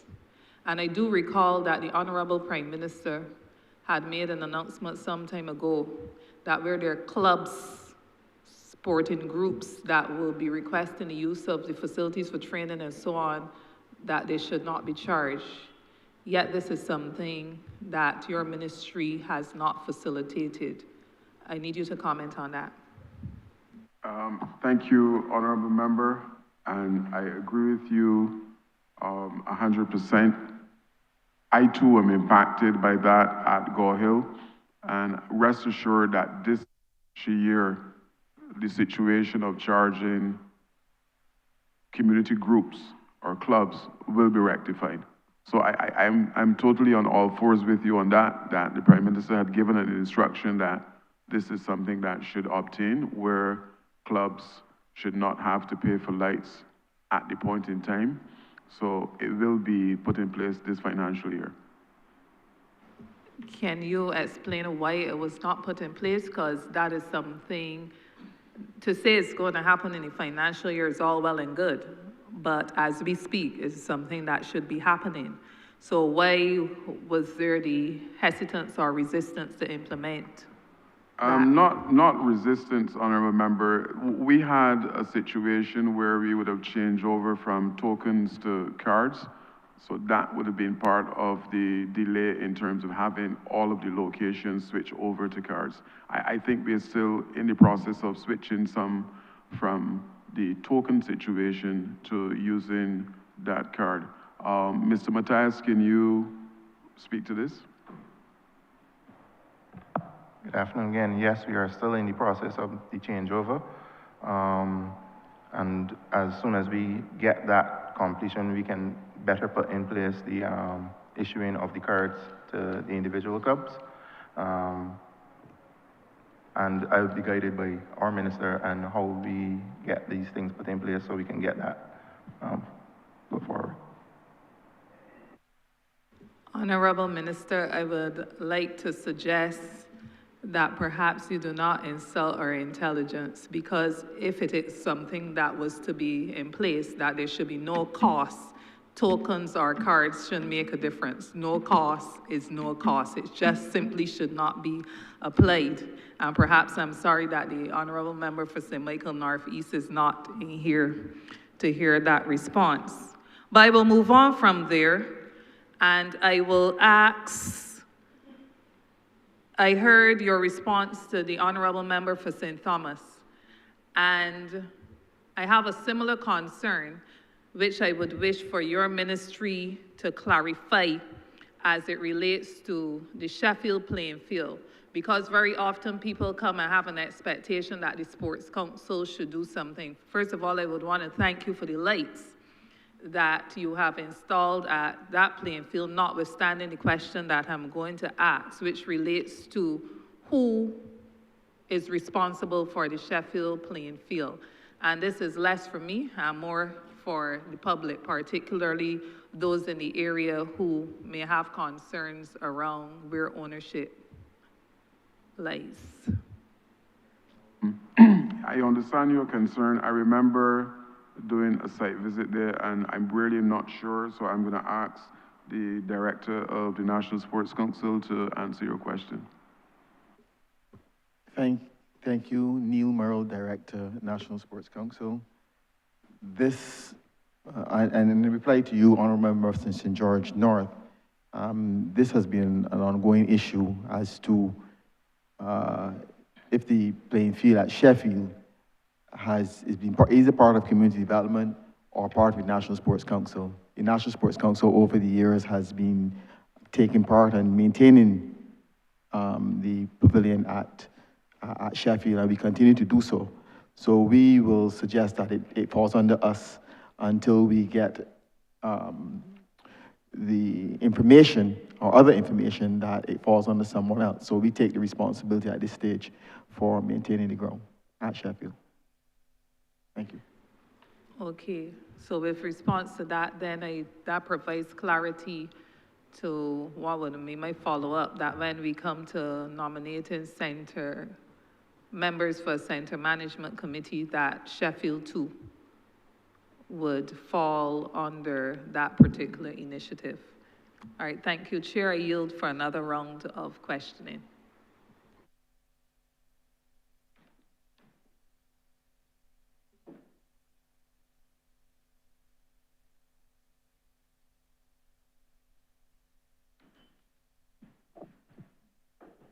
Thank you, Honourable Member for St. Andrew.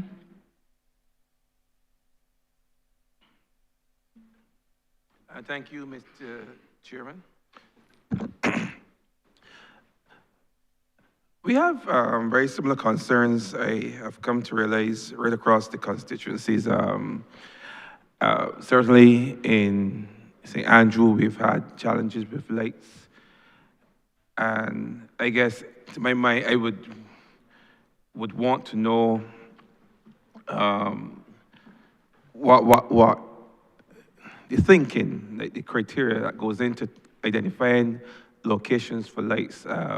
Over time, lights on the playing field or hardcore have come to be more important than just an area for playing. I think as a crime fighting measure, I am sure the member for the city can tell you that young persons in communities where there's lighting for evening activities, those persons are less likely to get into idle behavior. And I've seen even in my own community of Orange Hill, and I've seen it also in Belle Plaine as well, where lights were installed on those playing fields down there, and now late in the afternoon, you see a lot of young fellas that would be otherwise engaging in idle behavior, now forming teams and being part of constructive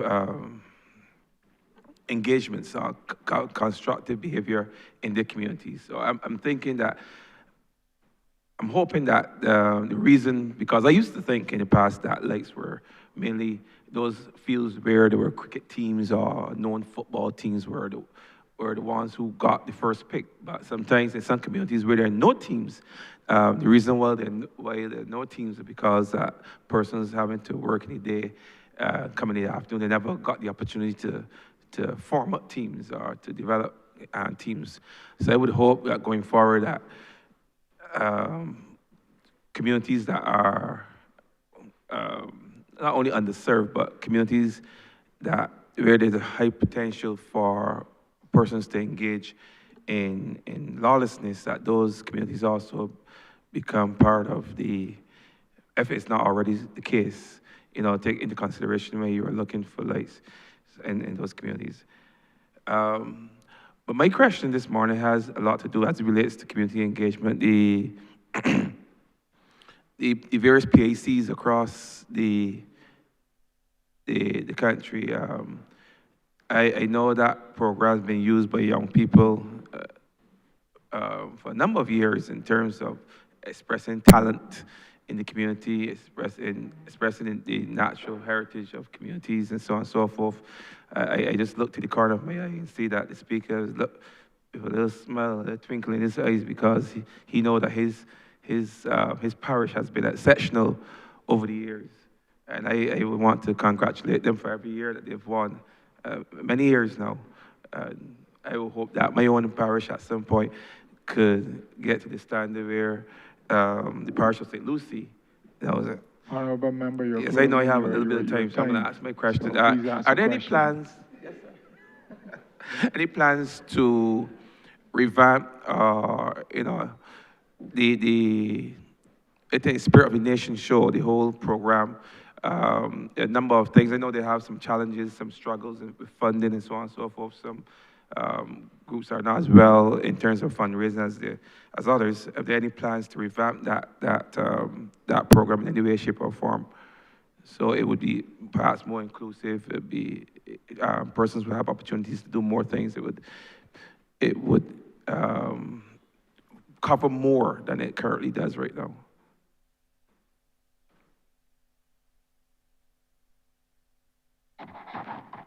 All right, honourable member, I'm not sure I got the question. I'm hoping that There are plans to revamp the program. That's why I asked. Sorry? Are there any plans to revamp the program? All right, I will ask the head of the CICS, Ms. Jessica Parish, to address your concerns. Thank you, Minister. Jessica Parish, Coordinator, Community Independence Celebration Secretariat. Just to respond, sir, yes, there are plans to revamp the program. We always look into ways to improve on the program because the program is one that affects many persons. I'll start first with the creation of a cadre of community practitioners through the parish independence committees. As you're aware, they're a volunteer body in each parish, and they work assiduously throughout the entire year to ensure that the program is undertaken. Then we look at the parish ambassadors. We try to empower our young persons between the ages of 18 and 30 for their self-development, what they want to do with their future. So that program is ongoing as well. And then we look also at the persons, you mentioned parish talent. We have a wide age of persons coming through that parish talent over the years. And this is coming from each parish. So when you look at when the program started in 1995 and right now through to 2026, and we look at each parish putting forward at least 5 ads per parish, that's a lot of persons that came through the parish talent program. So yes, we are looking at ways to improve it. I should also mention designers. We have those unearthed designers that we know their work would not have been shown on any stage, but we've been showcasing them also on our stages as well.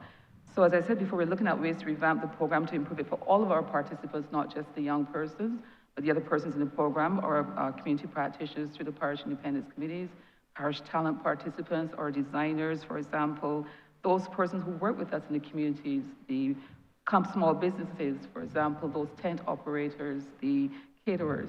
There's a wide section of persons that we work with throughout the year, and of course, as you said, we will always try to find ways to improve on the program instead of just staying stagnant.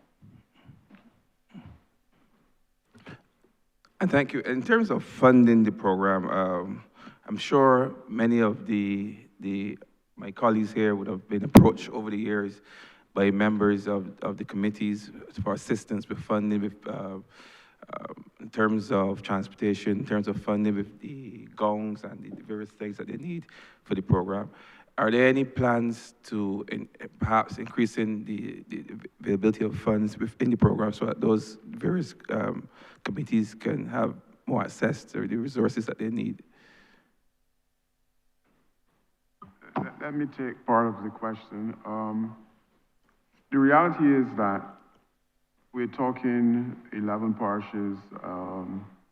There's an allocated budget every year for this. But one of the things that we expect is that those PICs would try as much as possible to engage in some of their own fundraising to take the pressure off of the ministry in terms of facilitating everything.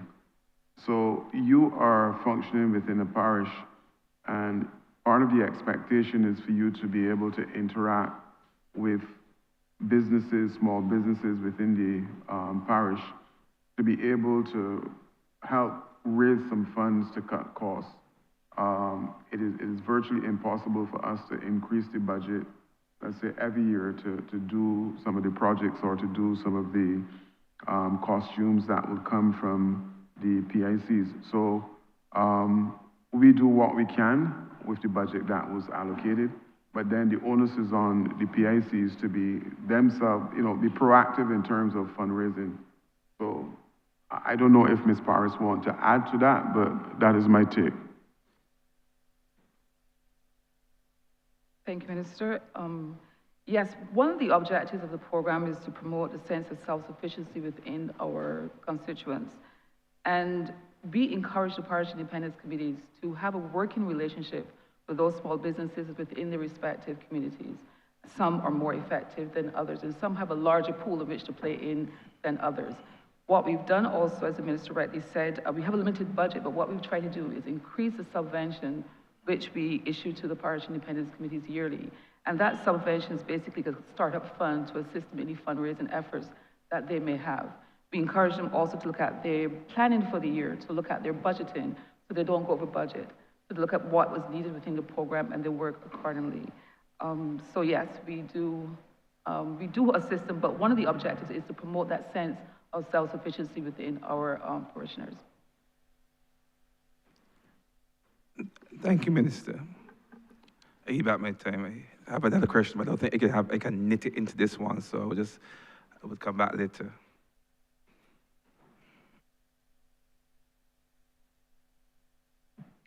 Thank you, Honourable Member for Christchurch East.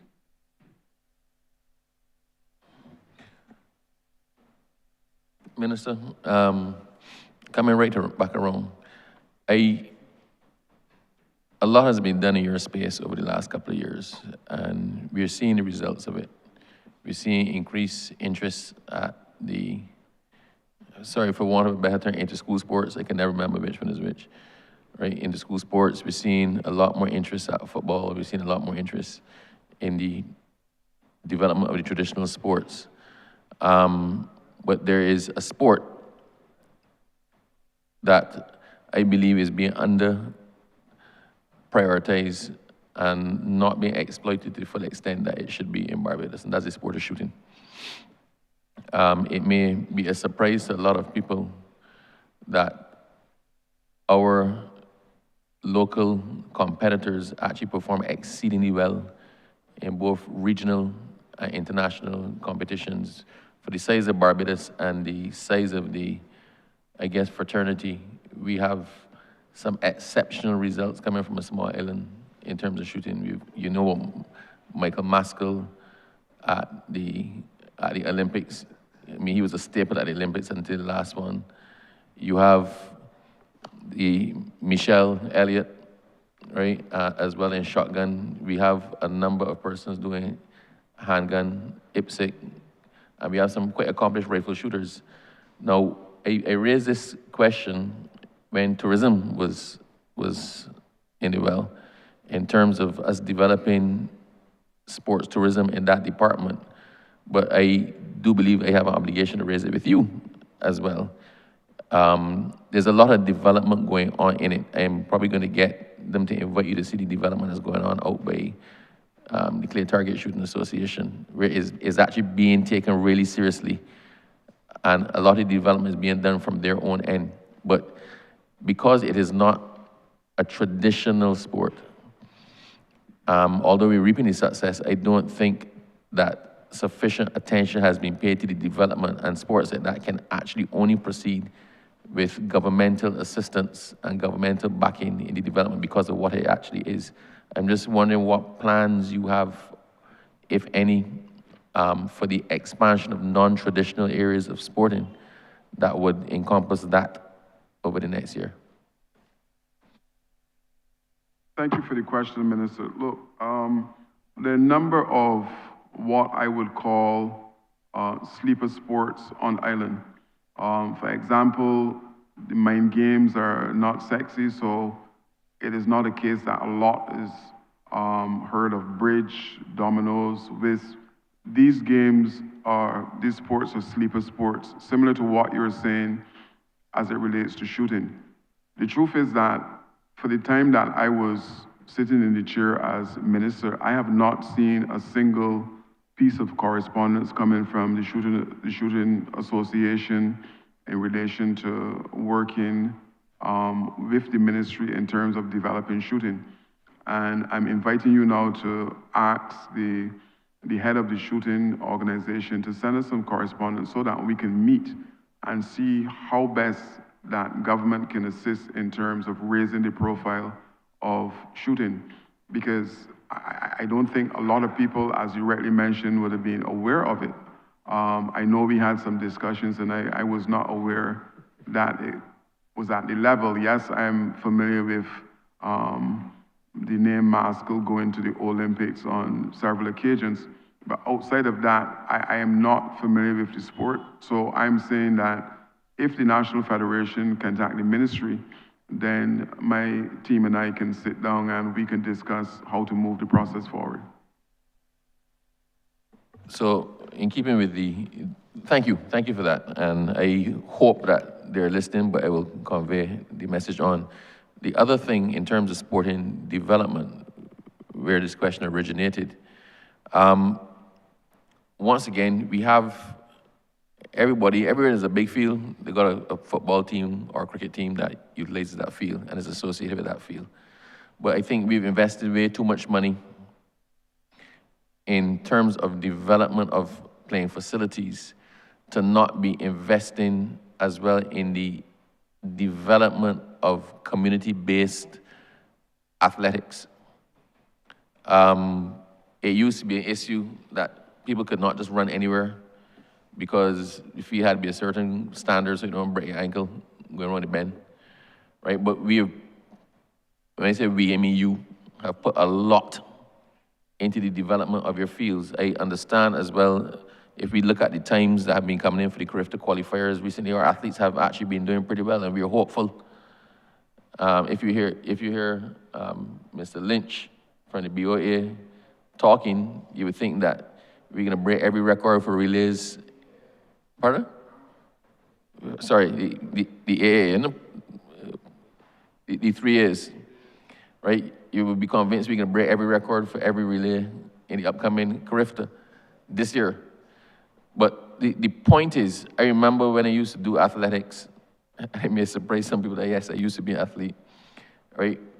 We only got to the stadium or on a hard track, on a proper track for national championships. Literally every meet you had was on grass.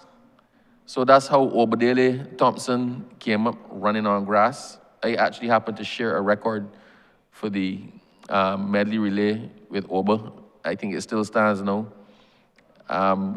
Due in no small part to his running the 400 and making up for the defects in my 200. But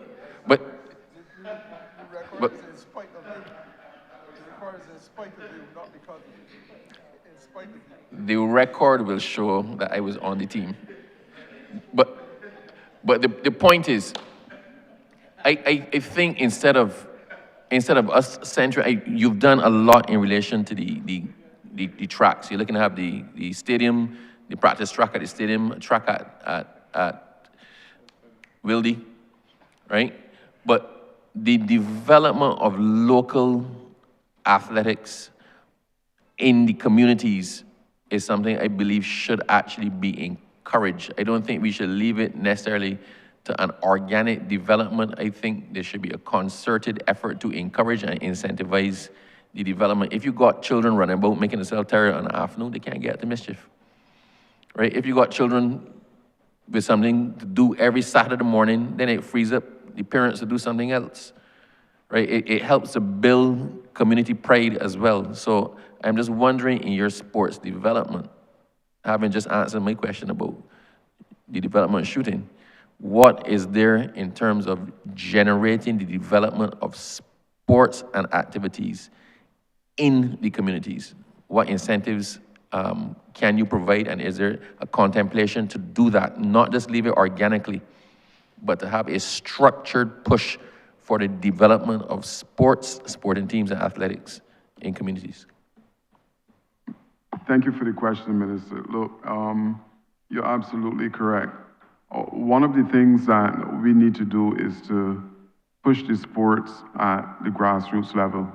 I would have mentioned earlier about the community coaches program. There's a dearth, in a sense, of track coaches across the country to do exactly what you're saying. One of the things that I would have asked the Sports Council to do is to look at restructuring our times in the schools. So you have a situation where our coaches go to the schools and really and truly it is not enough time to impact the particular discipline. So you have 15 minutes to get the children out, another 15 minutes to change into uniforms, which equates to maybe half an hour of actual training. So if we can relook that and then move to, in the afternoon, maybe from 3 until 5, where you have more time to truly develop the sports. But it speaks to coaches and having the requisite amount of coaches to facilitate training in the afternoon. And one of the things that I'm hoping for is that all of our playing fields become alive in the afternoon session with people doing exactly what you're saying. Talent identification is something that is absolutely critical if we're going to move to the next level. But if there's no one doing the talent identification either at community level or maybe today at NATSAT, then we're just having an entertainment package. The children are running, they're doing what they have to do, get in the bus, go home.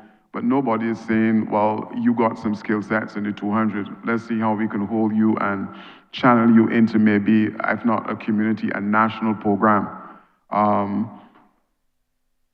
I may get into some trouble for this, but I think in some cases, a lot of the coaches are tribal, and it is like, I'm coaching you and you have certain potentials, but I can only take you to a certain level, where another coach now can move you to the next level.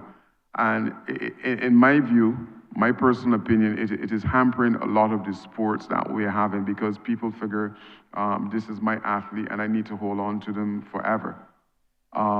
So one of the things to remedy what you're suggesting is to have that same community coaches program now look at training some track coaches. I remember maybe a year and a half ago, I had a meeting with Glenn Mills, and he said that these reporters came from the States to see how he was doing his training, and they asked him to take them to the track, and he said, you're standing on it. Same thing that you're saying, a grass field is what he was using to develop the athletes in Jamaica. So the quick answer to you, AG, is to see how we can have, bring in maybe some resources to do some coaching programs for athletic coaches, and then let them go to different communities to do what you are suggesting, to look at youngsters within either the school setting or within the community and start track clubs at those locations that we can see what is happening.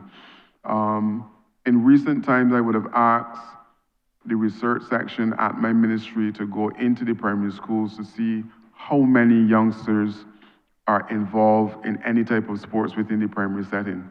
Odd enough, the school with the most people involved in any kind of sports was West Stars.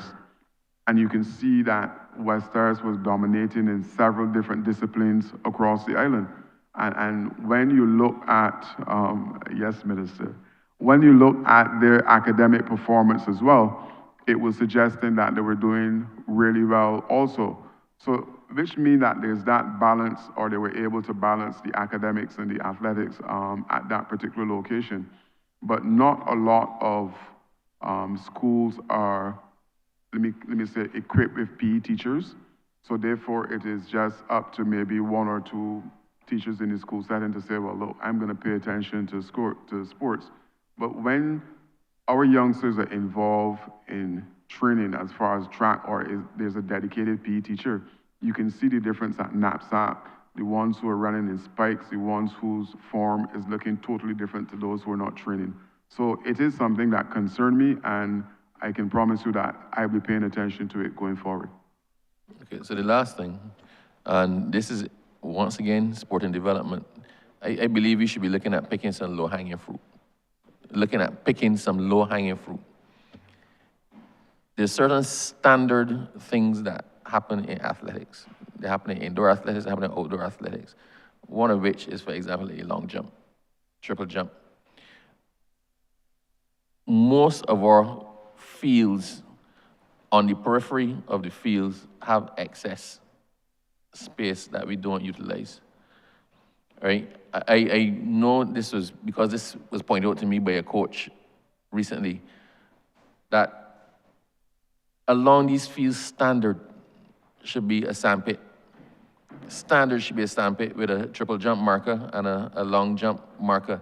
It takes nothing out of it. It is put in once. Every so often you add some sand or rake it or whatever. But we have athletics being practiced at a number of the grounds, but they then limit the athletics to running. They ain't got no hurdles knocking about there, so it's running. Whereas it should be real simple and easy to include a jumping facility.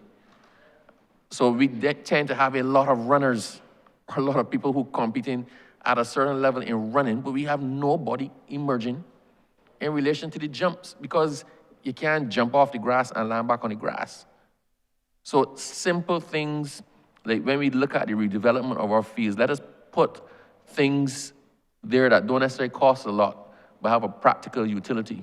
Another example is if you go to Trinidad or Jamaica, in a lot of places where you have play parks, because they do the same thing, community play parks. You have the play parks for the kids, but then you have those outside exercise things for the parents near the play park. So when the children run about, daddy could be doing tricep dips or pull-ups or something. These are things that don't necessarily cost a lot. They're real low maintenance, but would also help to spur that development and that fitness. We just don't have enough of them, and to me, they're real low-hanging fruit because you buy them once. For example, you put on a pull-up bar, unless somebody deliberately destroys it, it's there forever. For example, you put a tricep, outside gym equipment that parents can actually get themselves fit while the children run about on the slides or swinging on the swings. And those could also be put down close to the same fields that have the football and the cricket and whatnot. As I said, a lot of them have excess stuff around it. So to put that in a question, do you have that in the plan?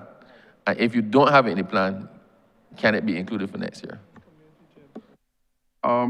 Thank you. I'm going to go a little broad before I come back to you. Look, I was in Cuba, I think, last year, and we passed a playing field where what would be equivalent to our primary school children were practicing hurdles. I believe, subject to correction, in Barbados, hurdles start in the secondary school, maybe when you're 14, 15. And you could understand why some places like Cuba, as far as the hurdles are concerned, are so way ahead of us.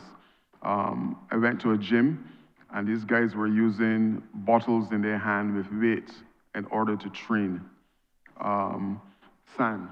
So I'm saying that you need to use what you have in order to develop the sports project. And you are absolutely correct. For years, the whole country was asking, when are we going to get a national stadium? And the same thing that you identify is the same thing that I was saying all along. The jumps, the throws, these things don't happen on a 400 track. They're field events. And you asked the question, what was happening over the period in relation to our field events? Why is that we were not developing world beaters in high jump, long jump? Because everybody was saying we need a stadium, but then there's a whole range of activities or sports that don't take place on the 400 track. And the 400 track that is coming at Wildy, we have made provisions in the center of it, I believe, to have other disciplines at the location. And yes, again, if we have the requisite coaches to be able to move these high jumps and the disc, and I think Wendy Barra is probably one of the best coaches on island as far as the throws are concerned. But how many people are understudying Miss Barrow in terms of when she move away to take up the mantle to run with it? And if that don't happen, then you're gonna have a situation where the throws or whatever will just plateau and then they will fall even further. So your point is well taken, and it is something that occupies my mind in terms of how now we treat to not only the track, but how do we treat to developing our athletes who are doing throws, who are doing jumps, because it is all part of the setup. So your point is well taken, and like I said, it is something that I am concerned about as well.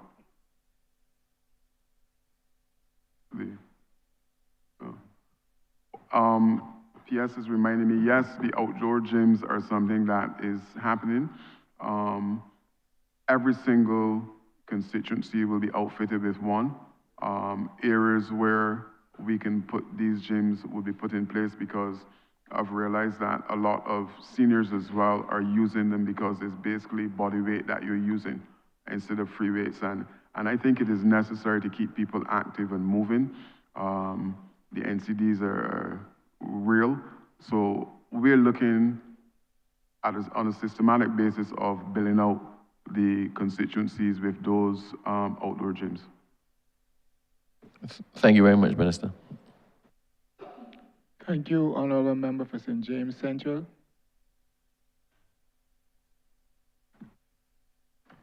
Thank you very much, Mr.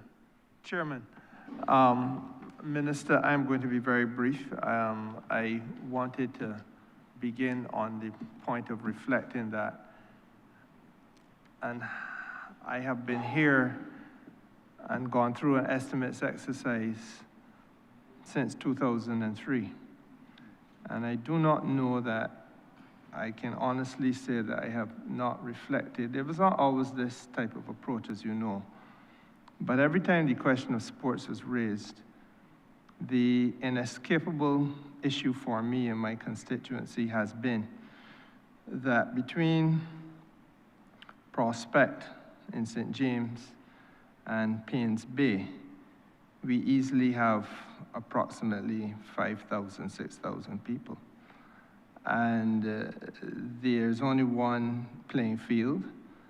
And over the course of the years, I'm happy to say that I was able to preside over that Good Shepherd field, having a hard court, but not on the field, but next to it.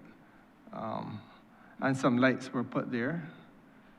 But the question of a pavilion is one that has been able to elude successive administrations of this country during that period of time, and obviously before.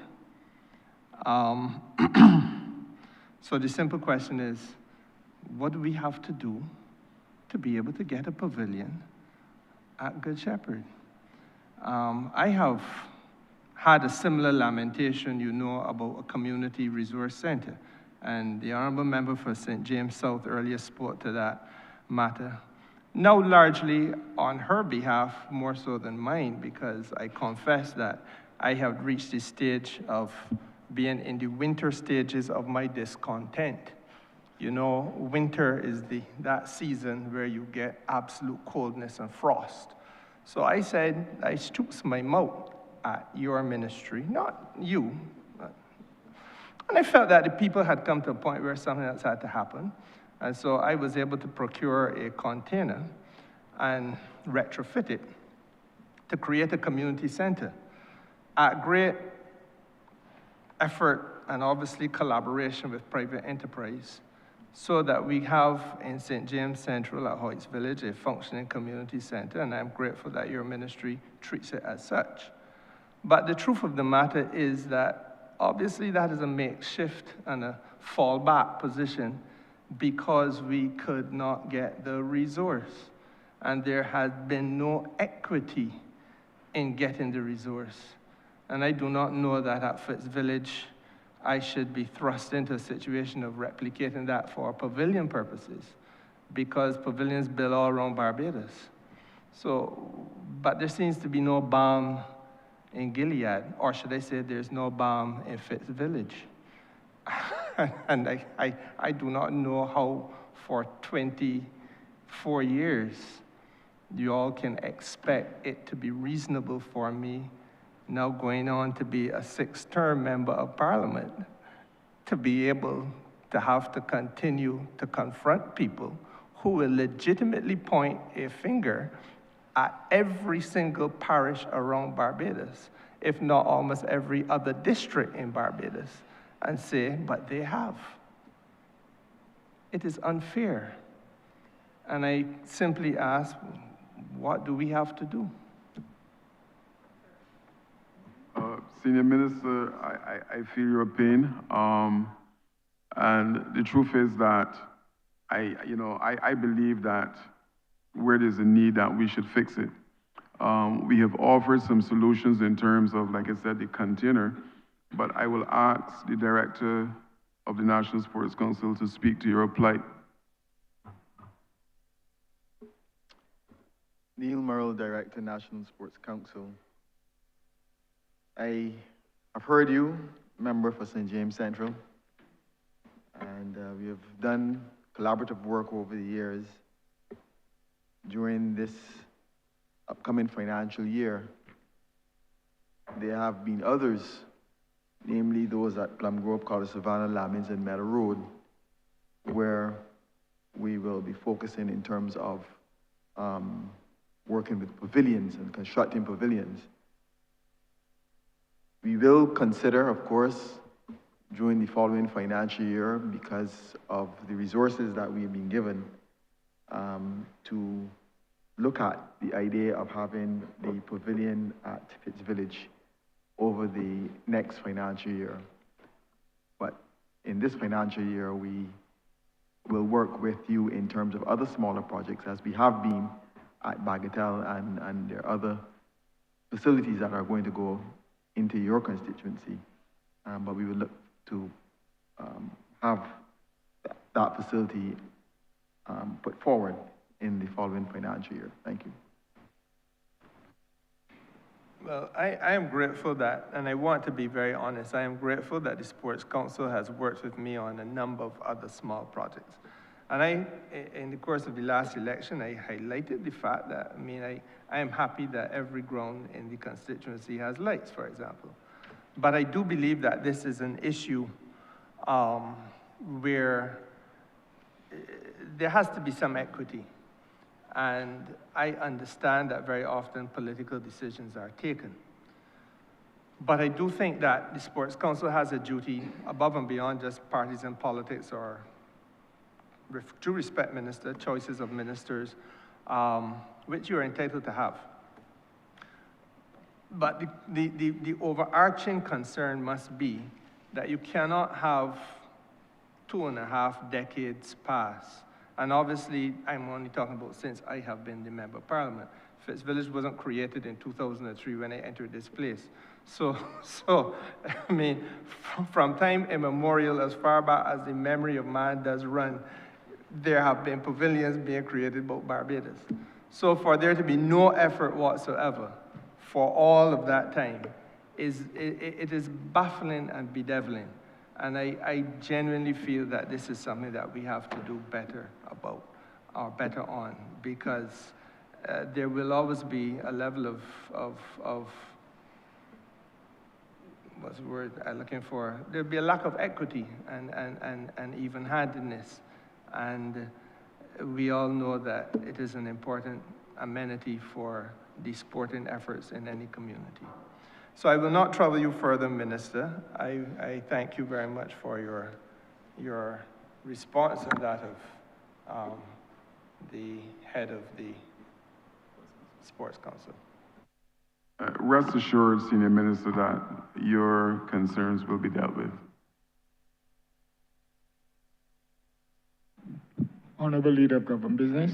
Thank you, Mr. Chairman. I beg to move that you do now report progress to His Honor the Speaker and beg leave to sit again. The question is that I do now report progress to His Honor the Speaker and beg for leave to sit again. All honourable members in favour, say aye. Honourable members against, say no. Methinks the ayes have it.